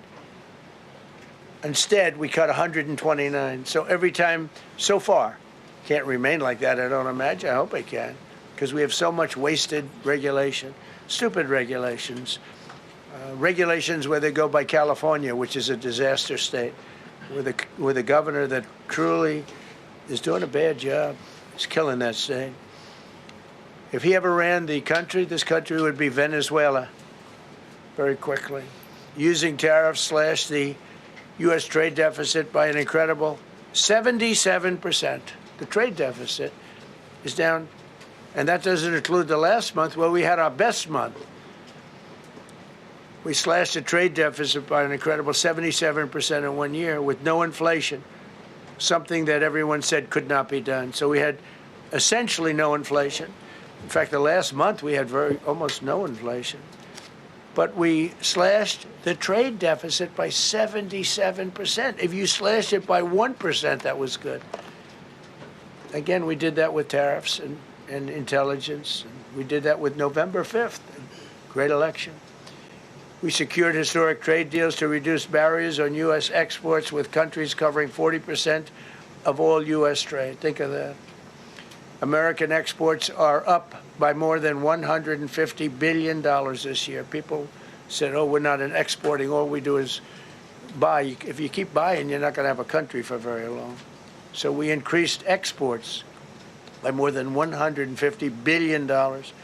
Investment in American factories is up 41%. That's a record. Nobody goes 41% up. You go 2% up, 1% up. You go down by 3%. If Kamala got elected, the 41% up would be 41% down. We removed over 270,000 bureaucrats from the federal payroll. That's another thing. So we have, we announce our unemployment numbers, call it unemployment or employment. And they were very good, but we could make them great. But we've slashed tremendous numbers of people off the federal payroll. Because ultimately, if you're on the federal payroll, I mean, we have jobs where they had 10 people for every job. So we cut. Now, if you want to see some good numbers, I'll hire 1 million people. We cut millions of people off the federal payroll. I don't like doing that, but the good news, I don't feel badly because they're getting private sector jobs and they're getting sometimes twice as much money, 3 times as much money. They're getting factory jobs. They're getting much better jobs and much higher pay. But all I have to do is say, like, what the Democrats do all the time. They hire 1 million people, and then they hire another million. They load it up, and it says, oh, they only have a 3% unemployment rate. It's a fake rate. So with us, we're proud of the fact that we cut so many because, again, I don't want to cut people. But when you cut them and they go out and get a better job, I like to cut them. And sometimes they have to be forced to do that because, it's like they want to stay where they are. They don't know. And then all of a sudden they end up, we have many cases, Caroline, where people were devastated. They hated Trump. I got caught from my very boring federal job where they had, again, sometimes 10 people to do one job. And they were very upset. And now they ended up with a job where they get paid 3 times more money. They're ending up buying houses. It's like crazy. So they went from not liking me to liking me a lot because it's hard to get. We need people. We need people. It's one of the reasons. I mean, when you have good people in the farm or good people in hotels and everything else, we want to work with them as much as we can. Under Biden, 1 out of 4 jobs added was a government job. Think of that. So 25% of the jobs added. That's when you know that, that's 25% of the jobs aren't real jobs. But again, I could do that. I could add 2 million jobs right now, would have an unemployed. I could say just hire some more people. I do the opposite. I say get rid of everybody that's unnecessary because that's the way you make America great again. When you have, all these jobs where people are sitting around doing nothing and they get a lot of money by the government, it's no good. But that's what the Democrats do. They show, we were at 4% unemployment. That's a good number.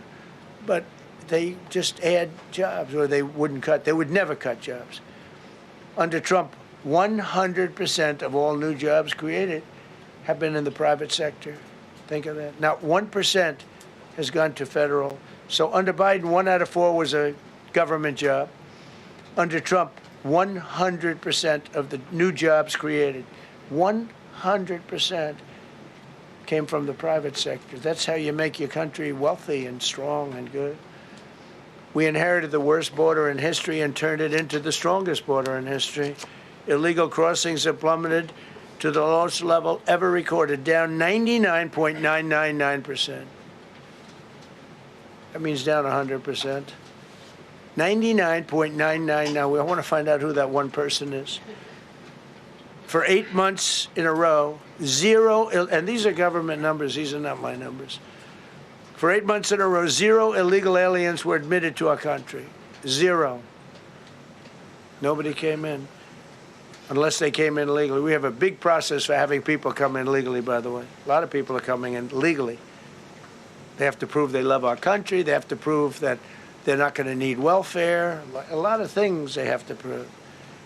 For the first time in 50 years, we are now seeing reverse migration, where because we're getting all of these illegal people out. People that came in illegally, in many cases, they're criminals in many, many cases. Remember when they used to say that the people that come into our country as immigrants are very nice people, they're wonderful people, they don't commit crime. No, they make our criminals look like babies. They make our Hell's Angels look like the sweetest people on earth. The Hell's Angels are now considered a nice, high-quality person. I like the Hell's Angels. They voted for me. They protected me, actually, believe it or not. But they make our criminals look like babies. These are some of the most vicious people anywhere in the world. They came from the Congo. The prisons, I know the Congo because I ended the war with the Congo and Rwanda. Tough group, very tough group. They came from prisons in the Congo. Some of the toughest, meanest people you'll ever meet. Thank you very much. They allowed them to come into America. These are tough people. Before my election, 100% of net job creation was going to foreign migrants. Since my inauguration, 100% of the net jobs created have gone to American-born citizens. That's a big thing. In other words, we're now taking care of our people. 100% of net jobs created have gone to the American-born people. Before that, we didn't care. Designated Tren de Aragua, MS-13, and the Mexican drug cartels as foreign terrorist organizations, and we've hit them hard. You've seen what we've done on the water. We're starting to do that on land. The land is much easier, actually. Water is incredible. We did that on the water so that when you do it on the land, they don't go to the water. Nobody's going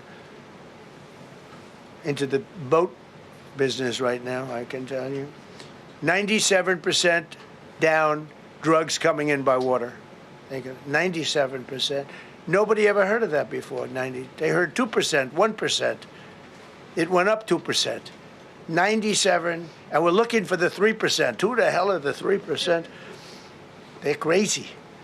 But we've taken out almost 100% of the drugs coming in by water. Now we're going to be very shortly starting drugs coming in by land. We know exactly where they're coming from. Removed tens of thousands of illegal alien gang members, drug dealers, murderers, child predators, human traffickers, fraudsters, savage criminals, and others. We removed them from our country. They're out. They're gone. In some cases, they're so dangerous that we put them in jail because we don't want to give them to their country. Their country doesn't do anything, and they end up coming back. We have some that they're so bad that we don't want to really release them. We want to put them in a jail where we know they're properly ensconced. Think of that. Remove tens of thousands of illegal alien gang members, drug dealers, murderers, child predators, human traffickers, fraudsters, and savage criminals. Why wouldn't you want them removed?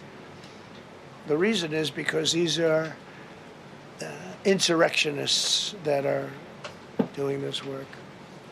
And, you know, they're going to make mistakes sometimes. ICE is going to be too rough with somebody, or, you know, they're dealing with rough people. They're going to make a mistake sometimes. It can happen. We feel terribly. I felt horribly when I was told that the young woman who was had the tragedy. It's a tragedy. It's a horrible thing. Everybody would say, ICE would say the same thing. But when I learned her parents, and her father in particular I hope he still is, but I don't know, was a tremendous Trump fan. He was all for Trump, loved Trump. And, you know, it's terrible. I was told that by a lot of people. They said, oh, he loves you. He was I hope he still feels that way. I don't know. It's a hard situation. But her father was a tremendous, and parents were tremendous Trump fans. It's so sad. It just happens. It's terrible.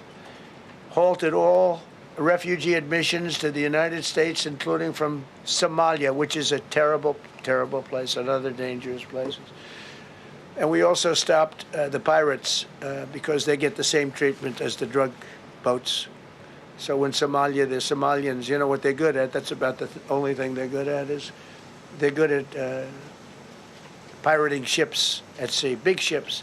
So you have a huge oil tanker with millions of gallons, millions of barrels of oil.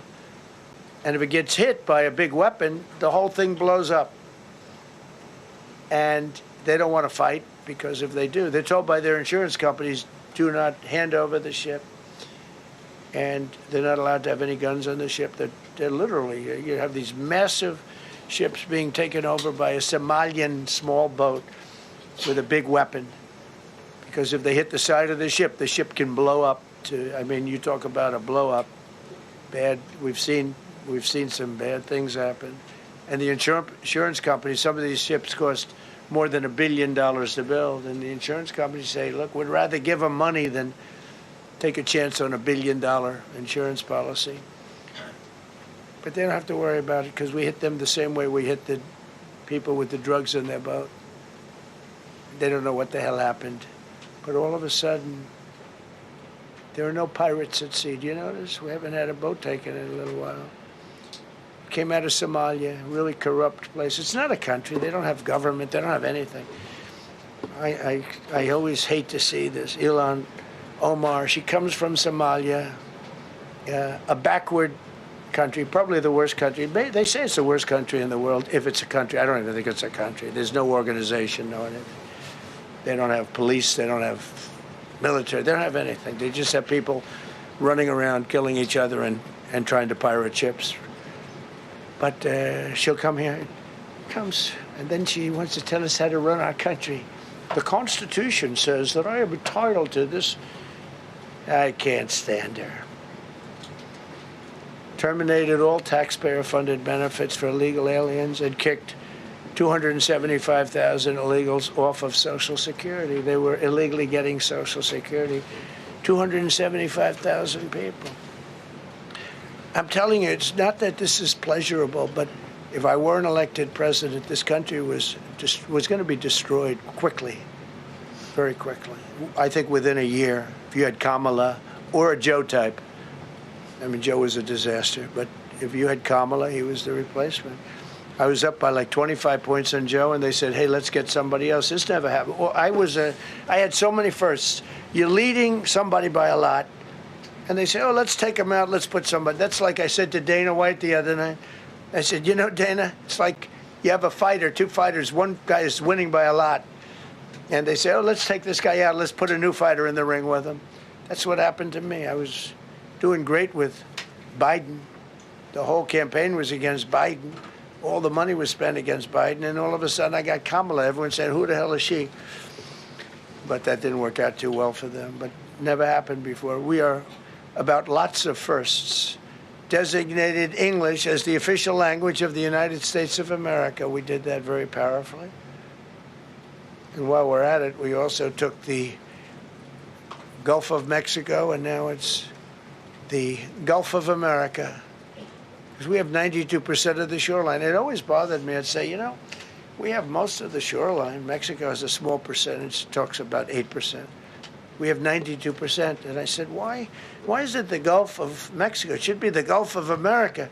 I was going to call it the Gulf of Trump, but I thought that I would be killed if I did that. I wanted to do it. I wanted to. My people worked so hard.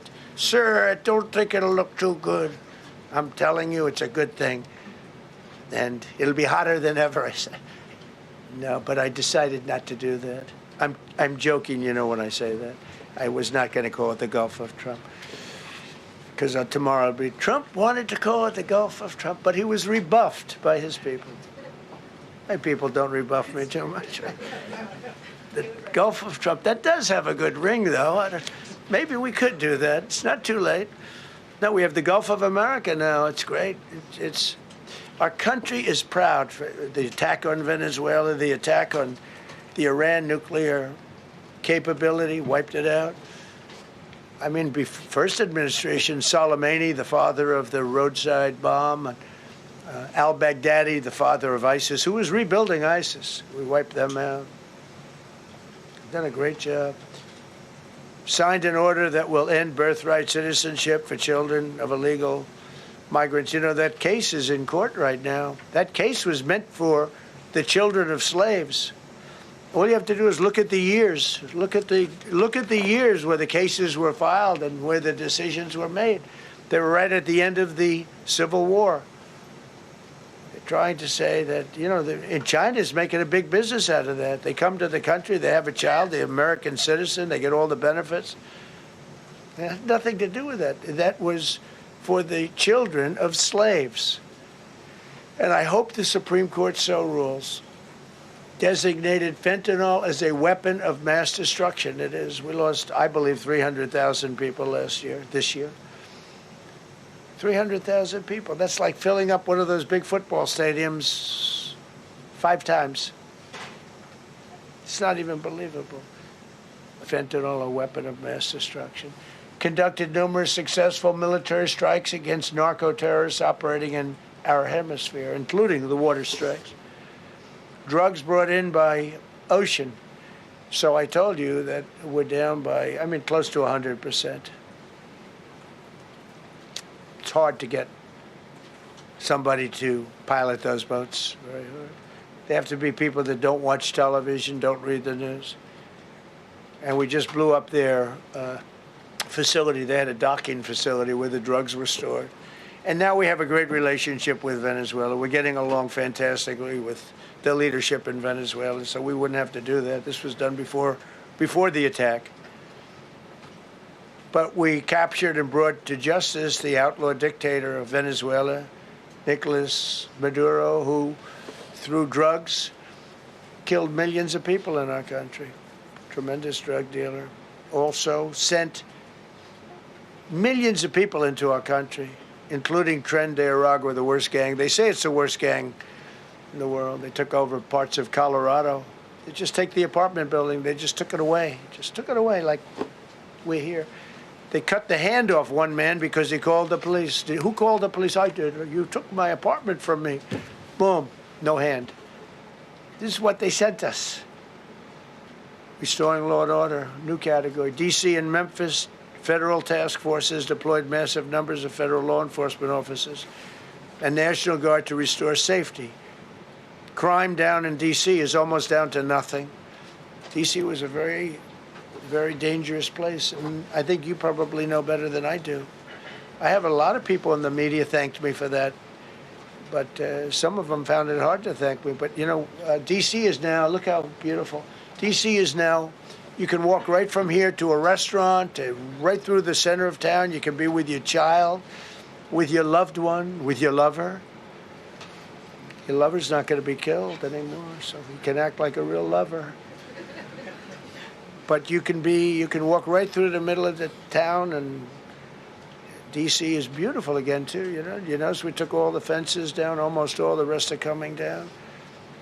We got the graffiti all off. National Guard's been amazing. You know, we didn't tell them to do that. That's not their job description. But they were picking up garbage and everything. They were great. And I don't know, to me, a town, it looks better when you have military people. These are big, strong guys, they're bad guys. Look at them and they say, we're not going to mess around. But what they don't know is that we took over 2,000 people out, permanently out of D.C. These were career criminals. But I feel much better seeing those people there. I went in a couple of times and had dinner in D.C. I walked right down the middle of the street. I felt very safe.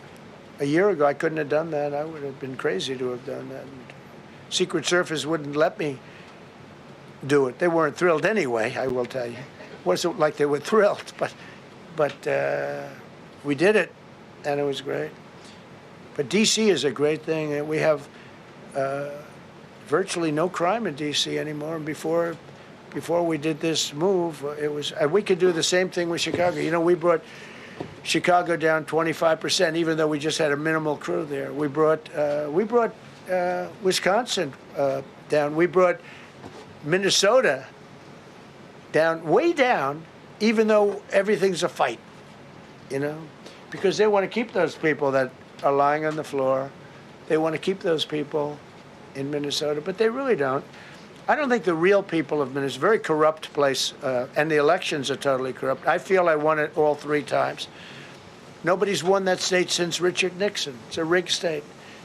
And the Somalians vote as one group, even if they're not citizens, and they vote as one group, and, you know, you get 600,000 votes against you. They all ought to get the hell out of here. They're bad for our country. Nationwide achieved the largest reduction in violent crime on record. So this just came out. Nationwide, over the last 11 months, achieved the largest reduction in violent crime on record, including the largest one-year drop in murders ever recorded. Almost 2,000 lives were saved. That's despite the fact that we took in criminals under the leadership of the Democrats and Joe Biden. More motor vehicle theft is down by 100,000 vehicles nationwide. That's another. Nationwide, the motor vehicle theft was out of control, and now it's very much in control. It was down by more than 100,000 vehicles to a record low. Began the process of eliminating cashless bail policies across the nation. you got to get rid of your sanctuary cities, and I hope our people know that we're not going to pay sanctuary cities. We're not going to pay them anymore. They are sanctuary for criminals. They hold criminals. We're not going to pay. They can sue us, and maybe they'll win.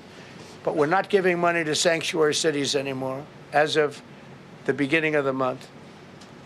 We began the process of eliminating the cashless bail. Well, cashless bail is where it all started. It's a disaster.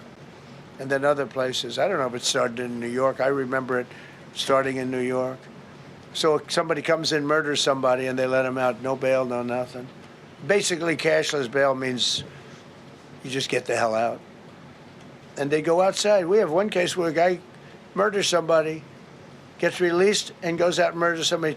2 people in one day.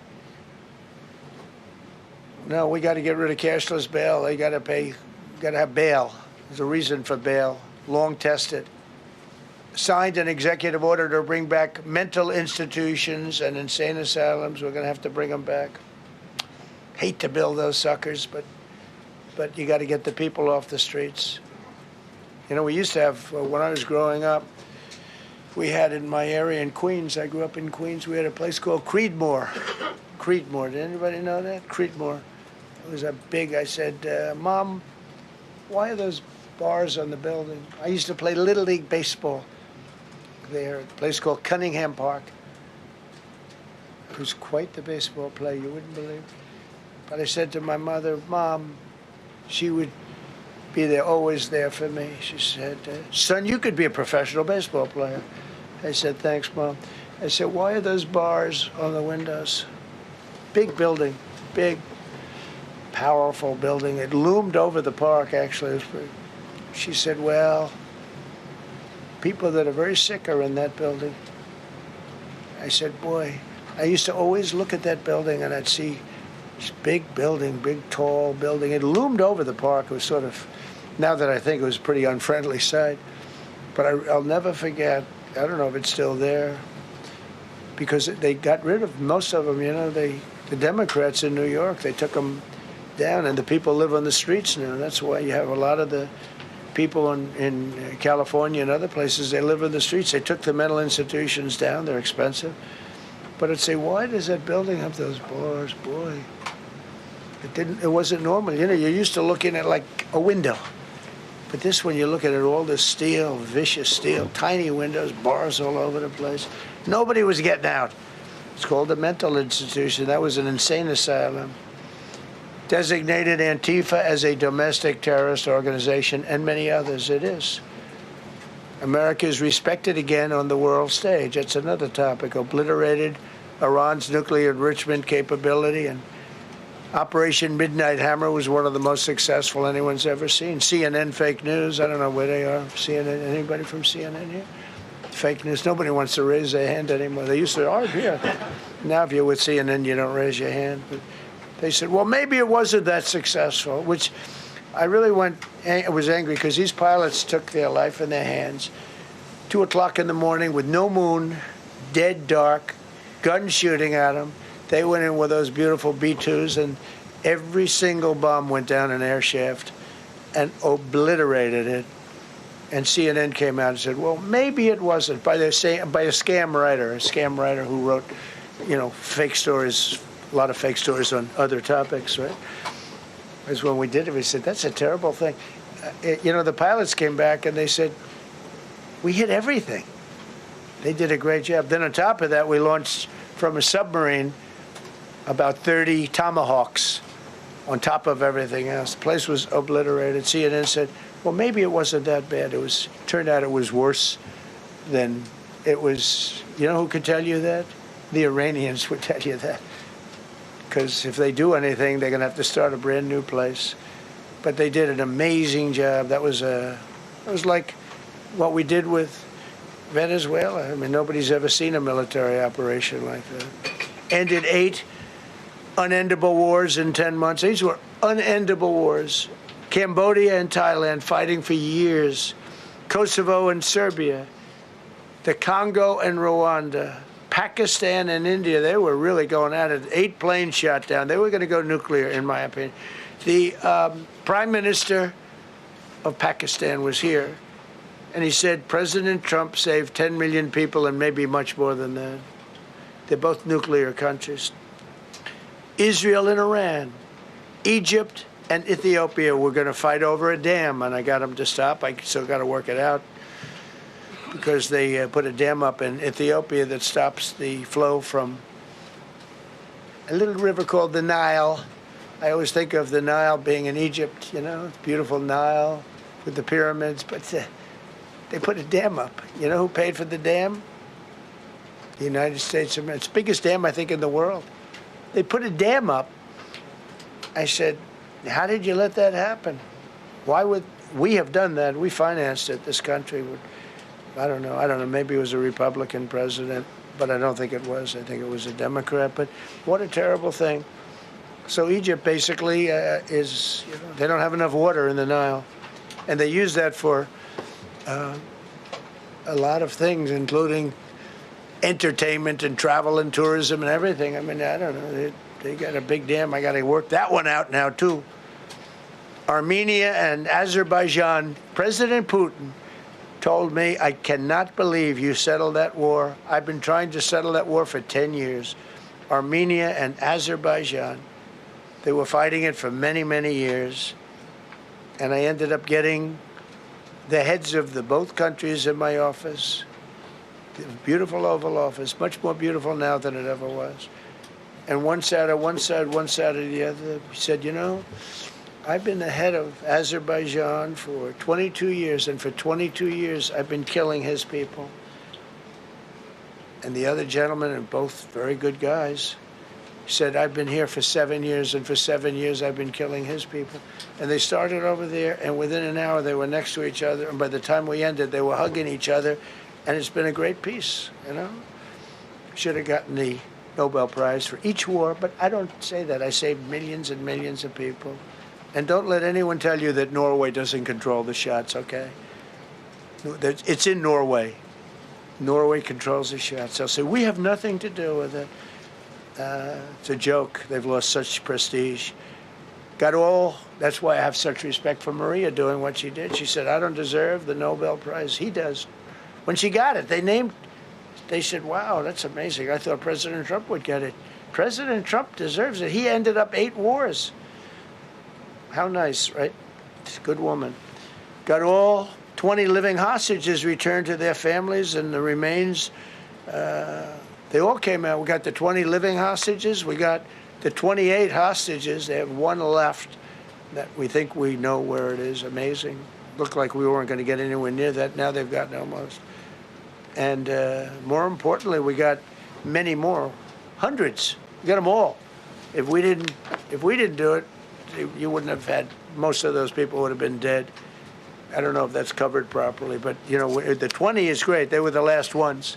I always said the last 20 are going to be hard, but we got them. We got the last 20, and we got close to 28 of the bodies of the dead. And to those parents, that was just as important as getting their son back alive. They were almost even more intent on they knew their son was dead. They wanted to get the body. I got him back. We just created the Board of Peace, which I think is going to be amazing.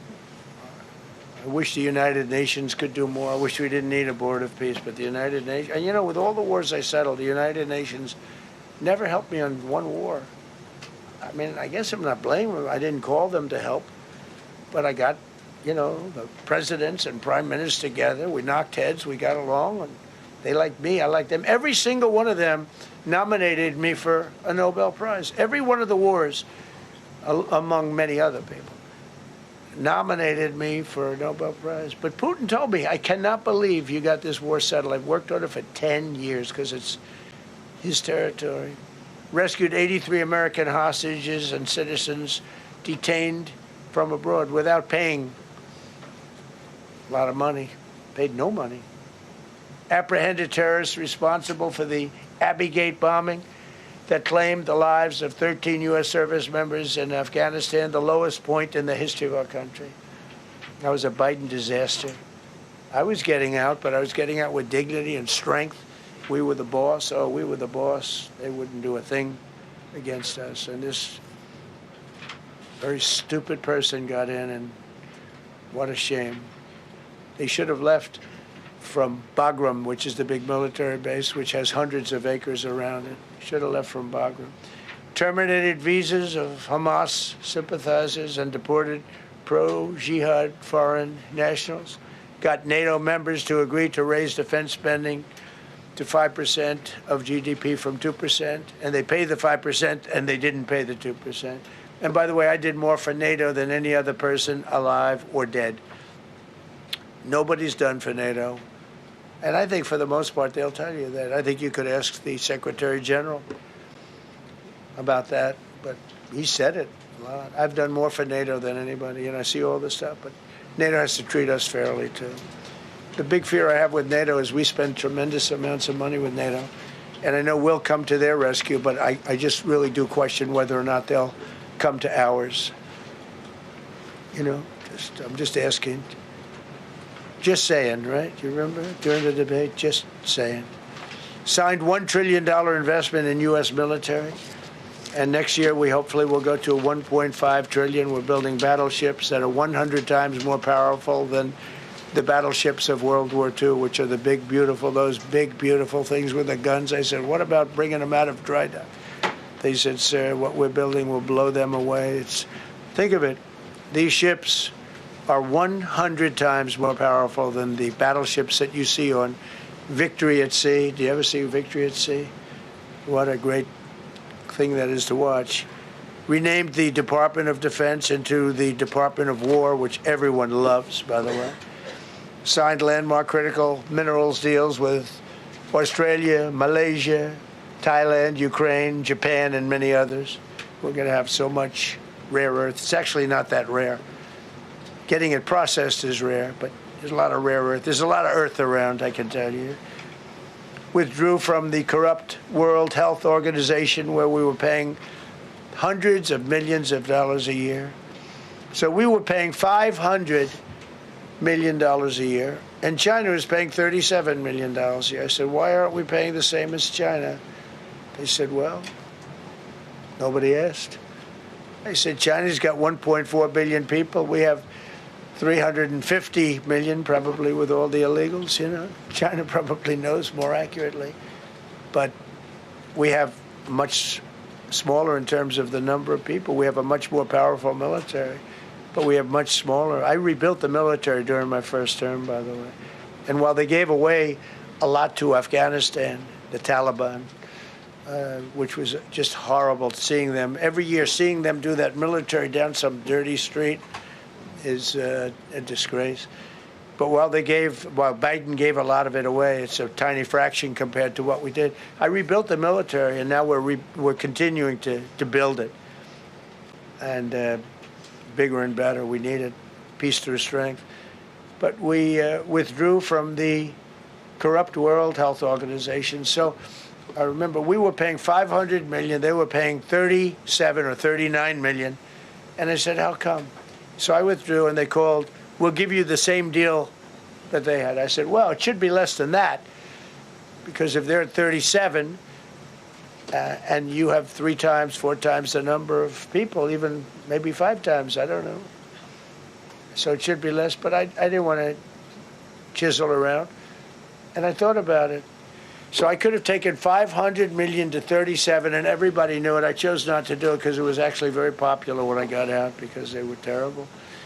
And so I chose not to take that deal. First thing Biden did is go back into it. You know what he paid? More than 500 million. So I actually called them. I said, you know, you can buy it for less. You can make a deal at 37. There's no reason to pay 500. They didn't care. They paid more than 500. Did you know that? They paid more than 500 million. I made a deal at 37. I could have had 37. They were public about it. We'll give you the same deal that China has for 37. And they paid $500 million. That's the way you ruin a country. And it's the same attitude that, you know, you have on everything else with these people. They were terrible. The anti-American UN Human Rights Council we ended. The UN Relief and Works Agency we ended. And the fake Paris Climate Accord, which was a ripoff of America, where we had to pay $1 trillion and they were paying nothing. China didn't kick in until 2035. We kicked in immediately. We were supposed to pay $1 trillion. Russia went to a standard of 1991, which was a dirtier standard. But we had to pay top dollar, so I terminated that.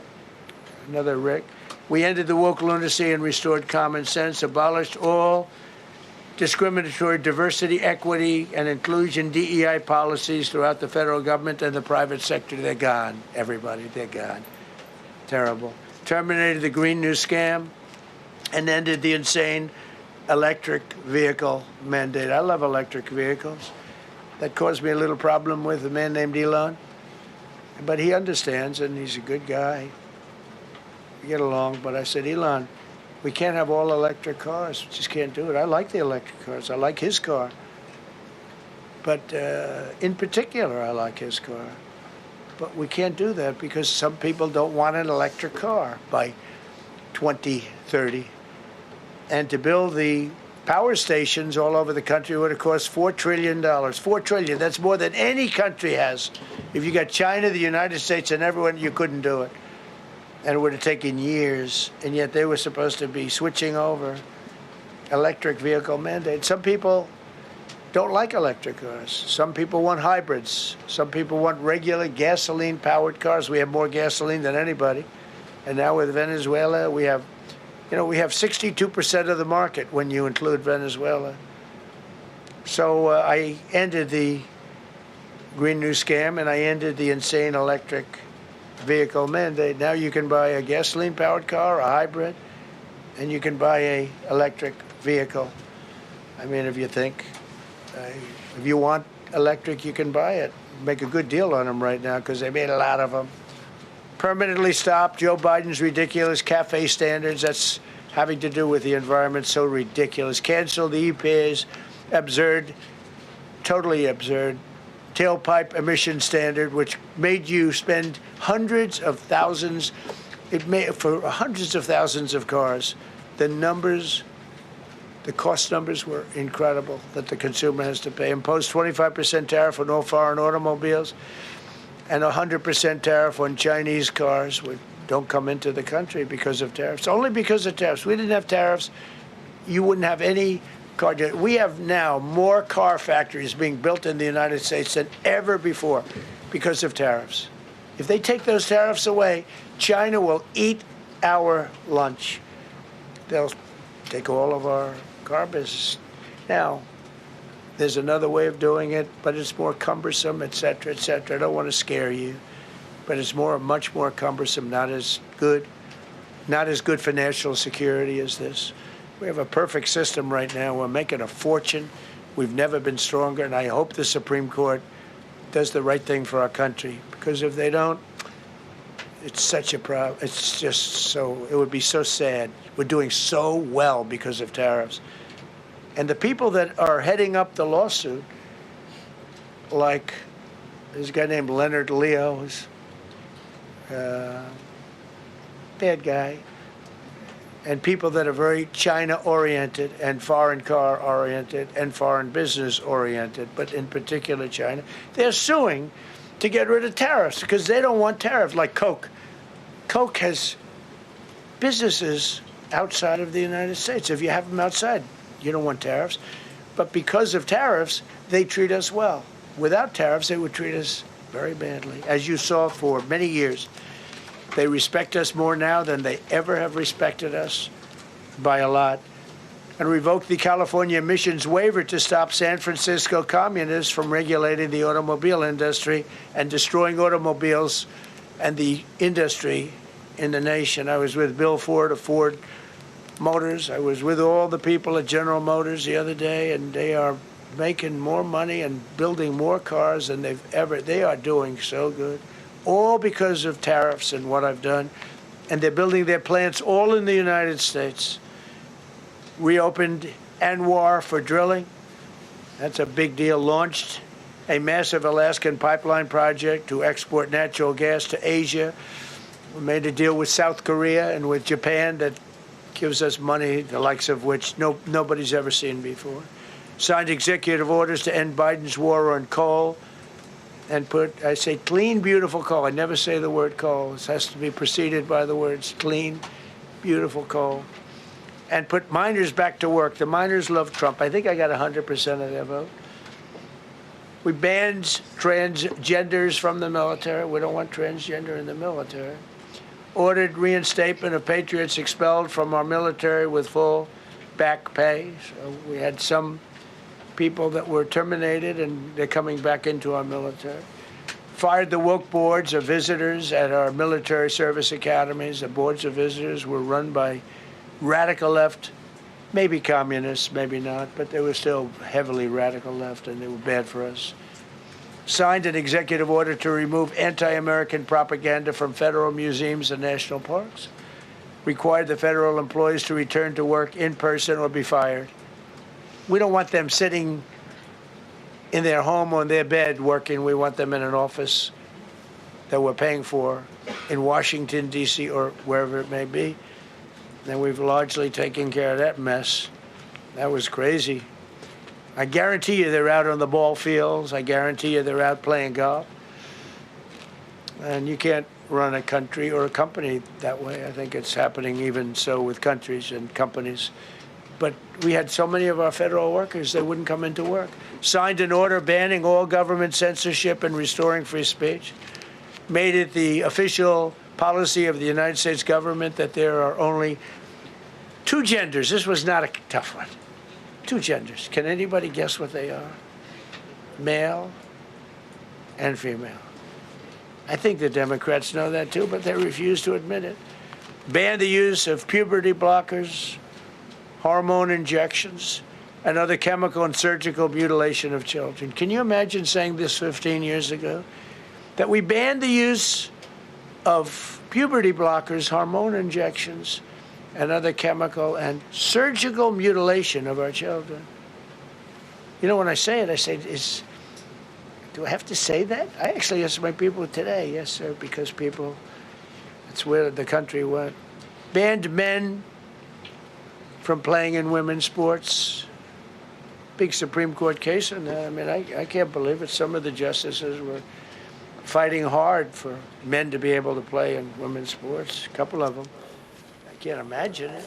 It's 8 o'clock. You're watching Sky News. Events happening at the White House. Donald Trump marking 1 year since his second inauguration with this impromptu speech highlighting his achievements. Well, in typical Donald Trump fashion, it has been quite lengthy. He's been discussing a wide range of subjects, including his administration's work to remove foreign criminals from the US, the positive impact his tariffs have had for American industry, and he took another shot at the government of Norway after he missed out on the Nobel Peace Prize. It is safe to say that the US president doesn't appear to be any hurry to leave that podium. Let's bring in Sky's David Blevins, who has been following events since he started talking. Well, I've actually lost count of how long he's been talking for. David, talk to me about how long he's been going on for and what he's covered. A lot, I think it's safe to say.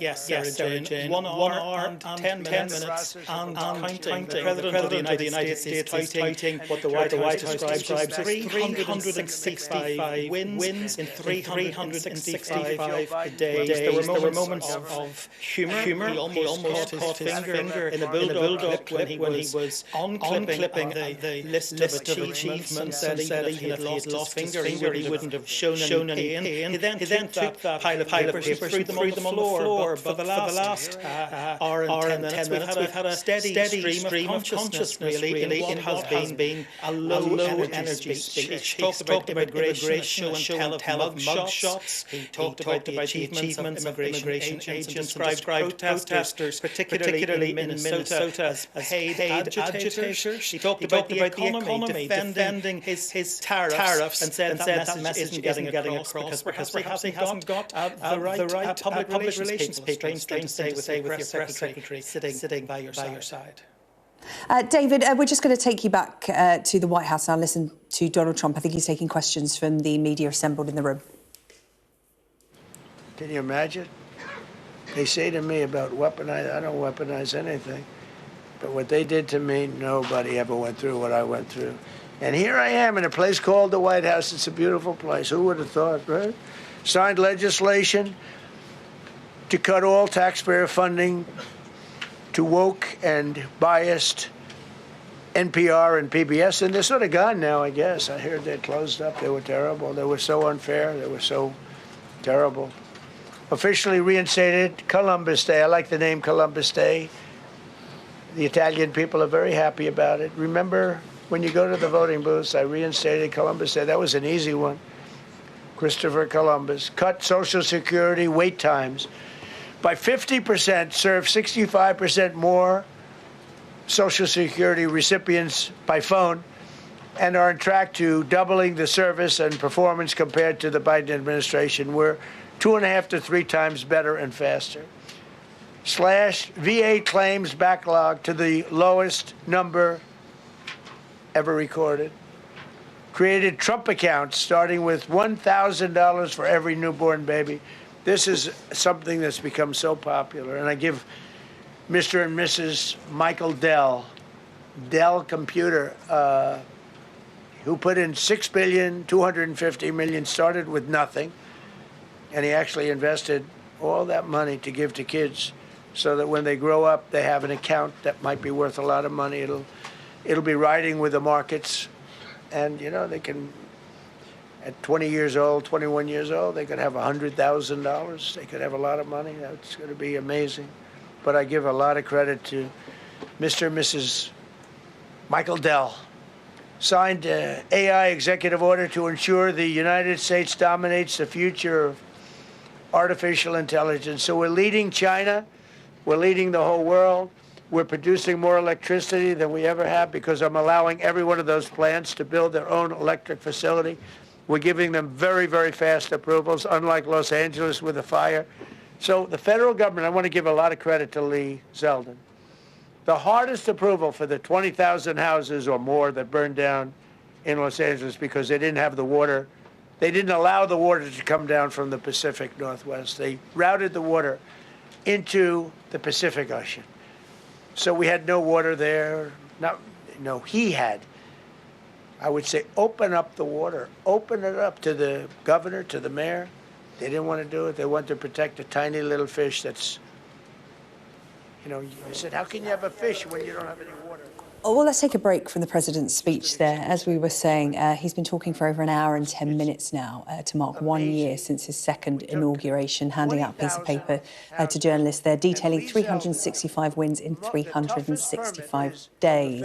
You'd be forgiven for thinking he's going through every single one of them live right now on Sky News. We will return to him because we are expecting him to take questions from the media in the room. So we're just going to take a pause and talk about developments today and Trump's push for Greenland. That threat, of course, of tariffs on European countries opposing a US takeover.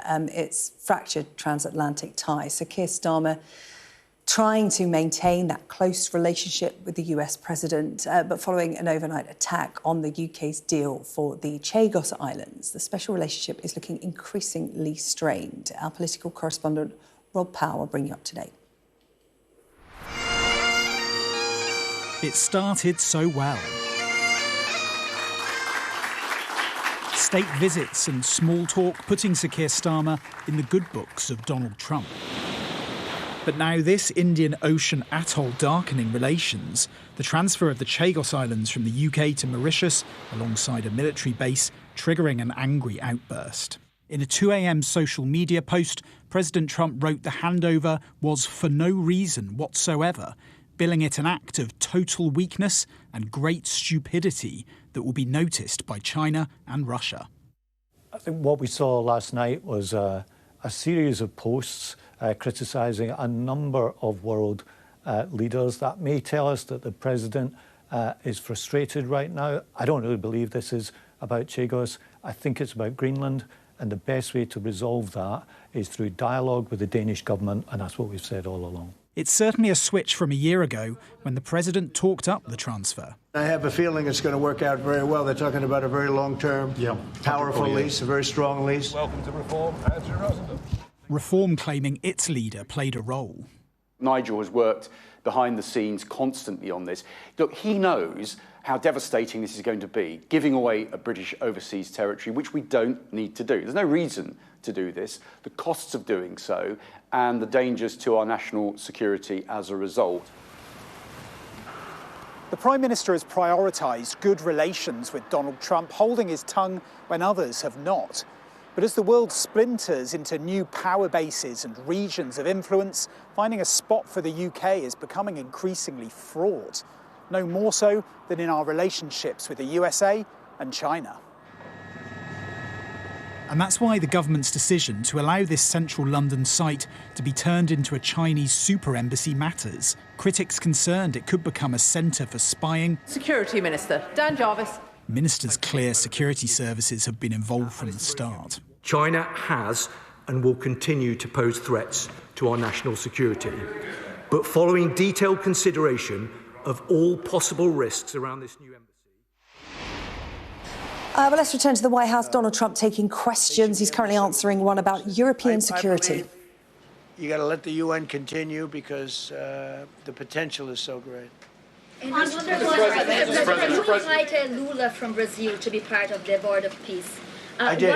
What role do you expect him to play, especially a big role. I like Venezuela? Yeah, and another one, because Are you from Brazil? Yes. The EU and Mercosur just signed a trade agreement this weekend, which is going to be the biggest trade zone, free zone in the world. Right. At the moment, you are talking a lot about tariffs. What is your reaction to that? So, two questions, Lula. Well, I just think this. I think we have trade like we've never had before. We're doing better in trade than we ever have before. We're not being ripped off by every country in the world like we were before. We're doing numbers that nobody's ever thought possible. We're the richest we ever were. It's because of tariffs and the proper use of tariffs, and we're also the most secure. As an example, Iceland, without tariffs, they wouldn't even be talking to us about it. So we'll see what happens. I think it's going to work out quite well. Yeah, right behind. Thank you, Mr. President. How would you characterize your relationship with Emmanuel Macron and Keir Starmer right now? And have you spoken to them since your Truth Social post last No, I haven't, but I think I get along very well with them. I mean, they always treat me well. They get a little bit rough when they're, when I'm not around. But when I'm around, they treat me very nicely. And, I like both of them. They're both liberal. They've got to straighten out their countries. You can't, London is having a lot of problems. And if you look at Paris, got a lot of problems. They have two problems, immigration and energy. They got to stop with the windmills, and they got to go back like UK has an unbelievable asset called the North Sea. Norway uses it, makes a fortune. They have a better section of it, and they don't do it. They could straighten out their countries, and it would be good. But I get along very well with them. You told Norway's Prime Minister Are you from Norway? No. You look like you would be from Norway. She looks like she's from Norway. Go ahead. You told Norway's Prime Minister that you not winning the Nobel Peace Prize made you feel less obligated to think purely of peace. Well, I lost a lot of respect for Norway. And I believe very strongly that Norway controls the Nobel Prize. But you have to understand, I settled 8 wars. I've had every one of those wars, every participant wrote, I didn't ask him to do it. They sent in strong they make recommendations for that. But I settled 8 wars. No president's probably ever settled 1 war. I don't know, think of it. I did 8. The reason I do it is because it's easy for me to do. And I didn't do it for a Nobel Prize. I did it because I'm saving a lot of lives. I'm trying to settle the final one. I'm trying to do Russia-Ukraine. And when Russia's ready, Ukraine's not. When Ukraine's ready, Russia's not. But they're losing 25,000 people a month on average. And I'm trying to get that one done. But no, I feel that Norway has tremendous control over who gets the Nobel Prize, despite what they say. How far are you willing to go to acquire Greenland? You'll find out. Thank you, Mr. President. Kevin Hassett has said that those $2,000 tariff rebate checks would be up to Congress to decide whether or not to disperse that. Do you agree with Kevin Hassett on that, or do you think you can do that unilaterally? No, I don't think we would have to go the Congress route, but we'll find out. The reason we're even talking about it is that we have so much money coming in from tariffs that we'll be able to issue at least a $2,000 dividend and also pay down debt for the country. But we'd do a $2,000 dividend to the people of our country. Would probably set a limit of, income limit. where it made sense. But we will be able to make a very substantial dividend to the people of our country. I believe we can do that without Congress. Last night on Truth Social, you said that the British plan to hand the base of Diego Garcia over to Mauritius and then rent it back was an act of great stupidity. Previously, you backed that deal. Is it now your position that the deal should not go ahead? I think that they, when they originally were going to do it, they were talking about doing some concept of ownership. But now they're looking to essentially just do a lease and sell it. And I'm against that. It's a reasonably nothing like Greenland, but it's a reasonably important area of the globe. Not to anywhere near Greenland, but I think they should keep it. I don't know why they're doing it. Do they need money? Mr. President, with your support to the Syrian government, most probably you avoided another civil war and a bloodshed in Syria, especially after the fall of the regime. I did a good job. And, the Syrian government, the last 2 weeks, had to use some force to implement its force on specific areas. And well, with to keep the prisoners, the terrorist prisoners, which are some of the worst in the world, at bay. So they were able to keep that.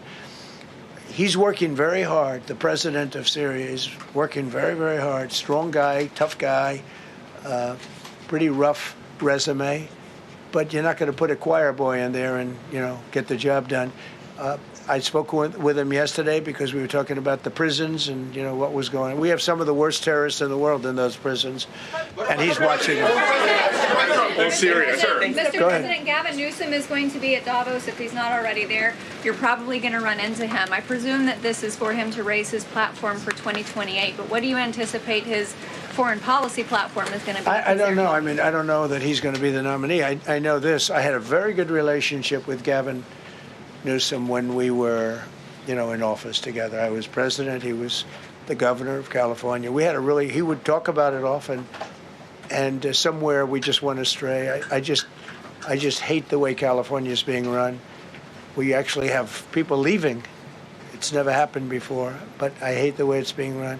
He and I had a very good relationship, really close to the word exceptional, but now we seem not to. Thank you, President Trump. President Trump, you spoke earlier. Mr. President, you've been hearing from allies. Thank you. Thank you so much, President Trump. Kara Castanova from Lindell TV. And you spoke earlier about the 2020 election. Now that Maduro is in U.S. custody and he was criminally charged, has any more information emerged that you could share with us regarding Venezuelan election software and Venezuelan ties to tampering with the 2020 election? And would you consider speaking to Maduro personally in prison in New York to get some answers on Venezuela's involvement with the 2020 election? No, I don't think I would be doing that. I think my lawyers would be very unhappy if I did that. Yeah, they've learned some things. Please.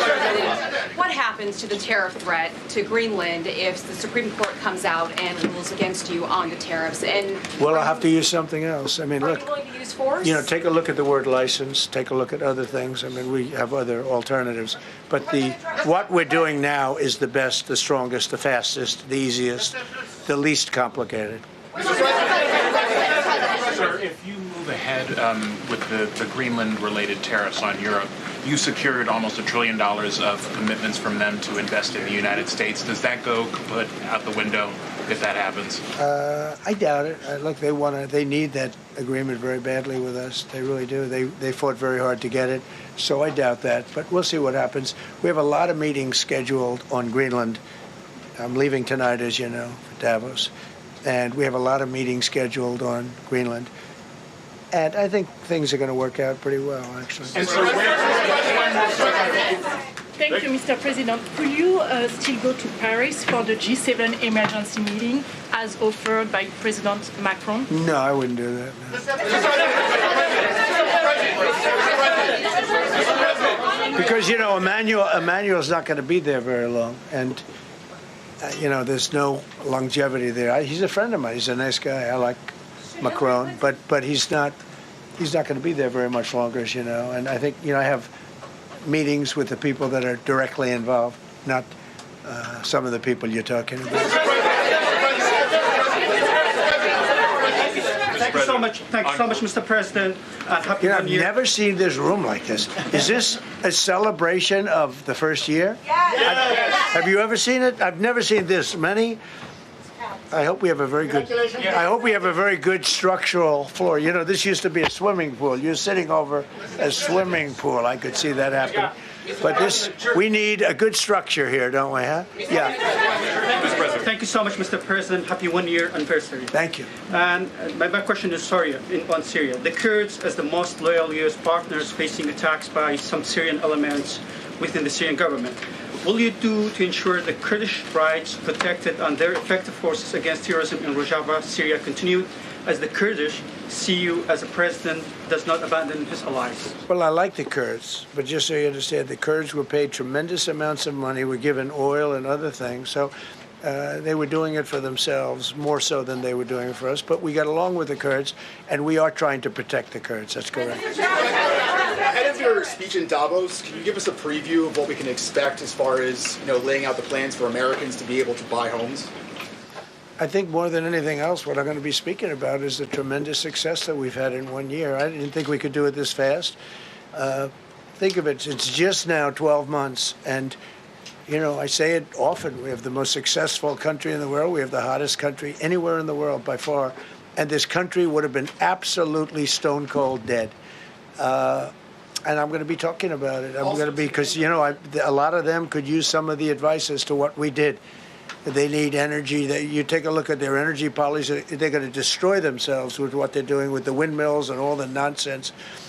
They need energy help badly, or they're going to be in big trouble, and they need immigration help badly. How much longer do you want to go? Call with. I do.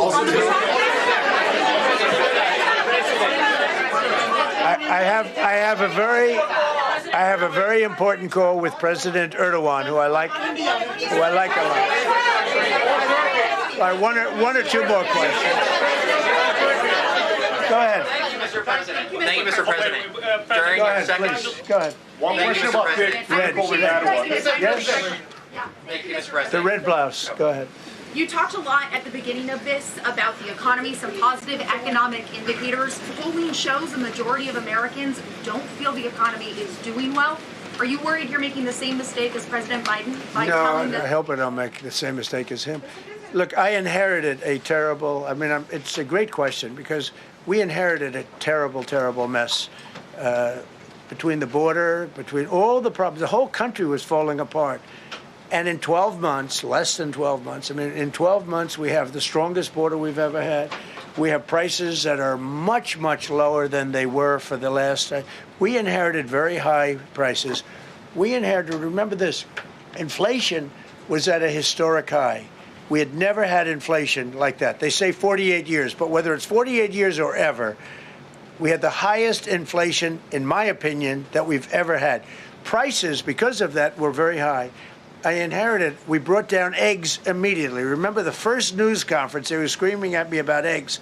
I was in the position for 2 days, and we brought eggs down to lower than what they were before. And by the way, they continue that way. We brought the prices down from when I came into office and from what Biden had, way down. We're going to bring them down further. But the job we did is a miracle. One of the reasons I'm doing this today is to explain. We inherited a mess, and we've made it a beautiful, beautiful picture.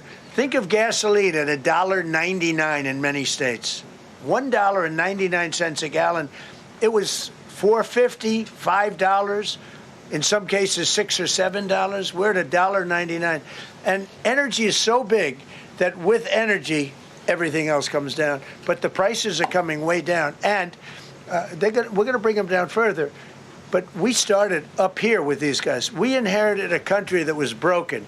We inherited a country, and I have a very warm spot. We've done very well with Venezuela. And by the way, that even in itself is going to help us bring down the oil prices. The Venezuelan oil, we've taken 50 million gallons of oil. We've taken 50 million barrels of oil out of Venezuela in the first 4 days. We've got millions of barrels of oil left. We're selling it on the open market. We're bringing down oil prices incredibly. And when they come down, and they've already come down, again, $1.99 a gallon for oil. Nobody thought they'd ever see it. All right, one or two more. Go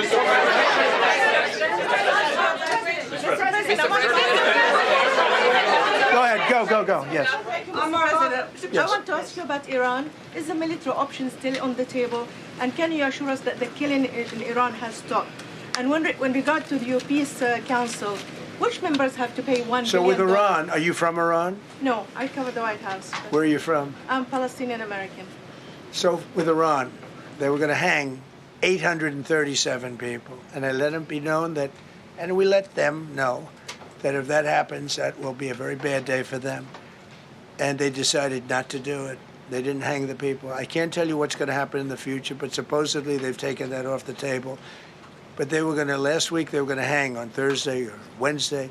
They were going to hang, I think, 837 people. And they didn't hang anybody. So we're just going to have to see what happens with Iran. Is the military option off the table?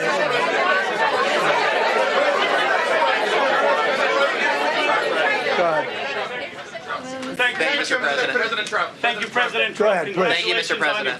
Go ahead, I'll take your question. Okay, thank you. Thank you. Go ahead, right here. Thank you, Mr. President. You promised during your second inaugural to always put America first. I'm curious, how would you winning the Nobel Peace Prize improve the lives of average, everyday Americans? Why is this prize so important?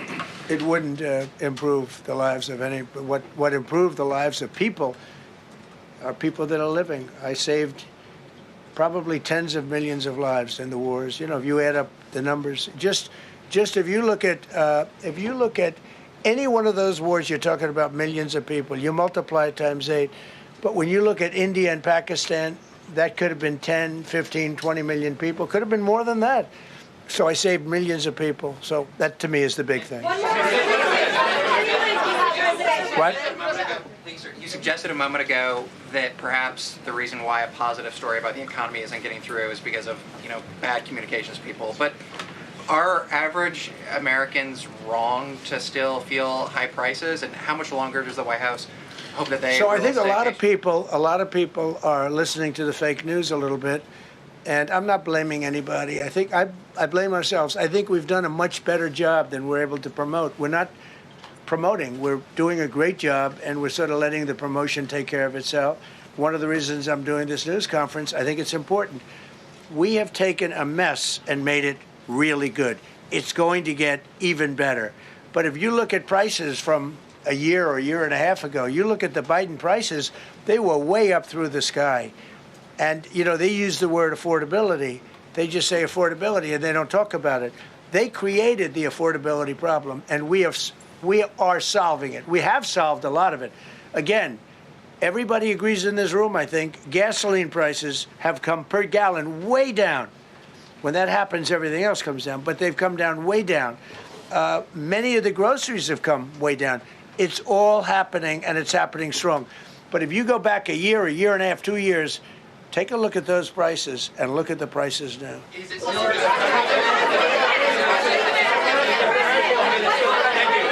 President of Venezuela, you made a condition. Where are you from? I'm from Spain. Nice place. Thank you. You made a condition that the political prisoners should be freed. It seems that they are not being as fast as they promised in the beginning. Would that be an issue for the current government? They've agreed that they're going to let, I guess, most of them out. Or depends on what they did. But they have released a lot of. Released a lot of political prisoners in Venezuela. Mr. President, earlier on last year, you had indicated that you wanted to take back the Panama Canal. I know we've heard a lot about Greenland. Is that still on the table? I don't want to tell you that. Sort of. I must say, sort of. That's sort of. Okay, one more. Yes, blonde, blue. Yes, go ahead, ma'am. Go ahead with the blue, holding the computer. If a consequence of your determination to take control of Greenland is the ultimate breakup of the NATO alliance, is that a price you're willing to pay? You mean the breakup of It's very interesting. So I think something's going to happen that's going to be very good for everybody. Nobody's done more for NATO than I have, as I said before, in every way. Getting them to go up to 5% of GDP was something that nobody thought was possible, and pay. At 2%, they weren't paying. At 5%, they are paying. And they're buying a lot of things from us, and they're giving them, I guess, to Ukraine. That's up to them, but they're giving them to whoever they're giving them to, but they're buying a lot. I think that we will work something out where NATO is going to be very happy and where we're going to be very happy. But we need it for security purposes. We need it for national security and even world security. It's very important. How about it? Thank you very much. First of all, last year you told me that you believe that the reason you won the election is because God put you in this place so that you could save the world. Looking back 1 year, do you feel like God is proud of the effort that you've put in? I do, actually. I think God is very proud of the job I've done. And that includes for religion. You know, we're protecting a lot of people that are being killed. Christians, and Jewish people, and lots of people are being protected by me that wouldn't be protected by another type of president. No, I think a lot of people are very proud of the job we've done. We've had an amazing year. This has been one of the greatest years. Even some people that wouldn't necessarily love me instinctively, they're saying this was an incredible year. We've had an incredible year economically. Look at our border. Our border was a disaster. People poured. It was an invasion into our country of a lot of very bad people. Good people, too, but a lot of very bad people from prisons and drug dealers and gangs and horrible people, murderers, thousands and thousands of murderers allowed into our country. And we now have the strongest border of any country. There's probably not a country, I guess North Korea has a pretty strong border, by the way, but there's not a country in the world that has a border like we do. And we took it from the worst border. We had the worst border in the world. Now we have one of the strongest borders in the world. One more question. Mr. President, you said you're confident something's going to get worked out in Greenland, but Greenlanders have made it clear they don't want to be part of the U.S. Well, what gives the U.S. the right to take away that self-determination? When I speak to them, I'm sure they'll be thrilled. Mr. President, are you committed to keeping the U.S. in NATO? I've had such a good relationship. I've made it so much better, so much stronger. It's so good now. NATO is so much stronger now. I don't agree with a lot of the things they've done, but that was done before I got there. I think NATO's been good. Sometimes it's overrated, sometimes it's not. But we have a strong NATO. When I came here, we had a weak NATO. We had a NATO at 2%, and they weren't paying. You had a nothing NATO. NATO's, whether you like it or not, it's only as good as we are. If NATO doesn't have us, NATO is not very strong. Thank you.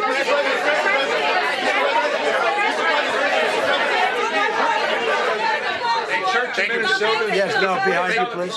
Thank you, President Trump. Yes, go ahead. Greatly appreciate it, sir. We heard a long list of accomplishments from the last year. Could you cherry pick the top three? And then looking forward, what are your three most important priorities in 2026? So I think the building of a really powerful military has been a great achievement, and that would include the Venezuela thing. That would include the attack on Iran and the wiping out of the nuclear threat. I think that's been really amazing what we've done militarily. I think what we've done in business has been incredible. We have $18 trillion coming in. Plants are being built all over. Thousands of plants are being built all over the country. 18 trillion is a record. No country has ever come anywhere even close to that. I think that's a record. And I think that most favored nations for drugs is something that nobody thought they'd be able to get. Tariffs helped me there because the nations would have never gone along with it if I wasn't able to say, if you don't go along with it, we're going to put a 10 or a 15 or a 20% tariff on your nation. And they went along. And our drug prices are going to come down at numbers never even seen before, never even thought possible before. So those would be three things. Thank you. Thank you all very much.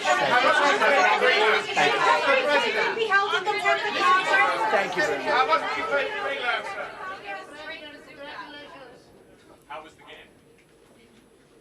Well, with that, that was well over an hour and a half from Donald Trump marking the first anniversary of his second inauguration as President of the United States. Let's go to David Blevins, who was watching on. He's watched it in its entirety, and the tone was set, really, David, when pieces of paper were handed out to the assembled press in the room, documenting 365 wins over 365 days, and it felt like the president pretty much went through all of them. This is the anniversary, first anniversary. He went through a fair number of them, Sarah Jane. A press briefing that lasted 1 hour and 43 minutes. Lots of words in that space of time, but I think 3 of them matter more than all the others. When asked how far he was willing to go to secure Greenland, he replied, "You'll find out." He then revealed that there were lots of meetings planned around Greenland, talked about how well he got on with the Prime Minister, Keir Starmer, and with the French President, Emmanuel Macron, and said, "We will work something out on NATO." I think it was quite telling that one reporter towards the end asked him if he was committed to keeping the United States in NATO, and he talked about how it had become much better since he became president, but was rather non-committal on all of that. He then took us really around the world in a short space of time.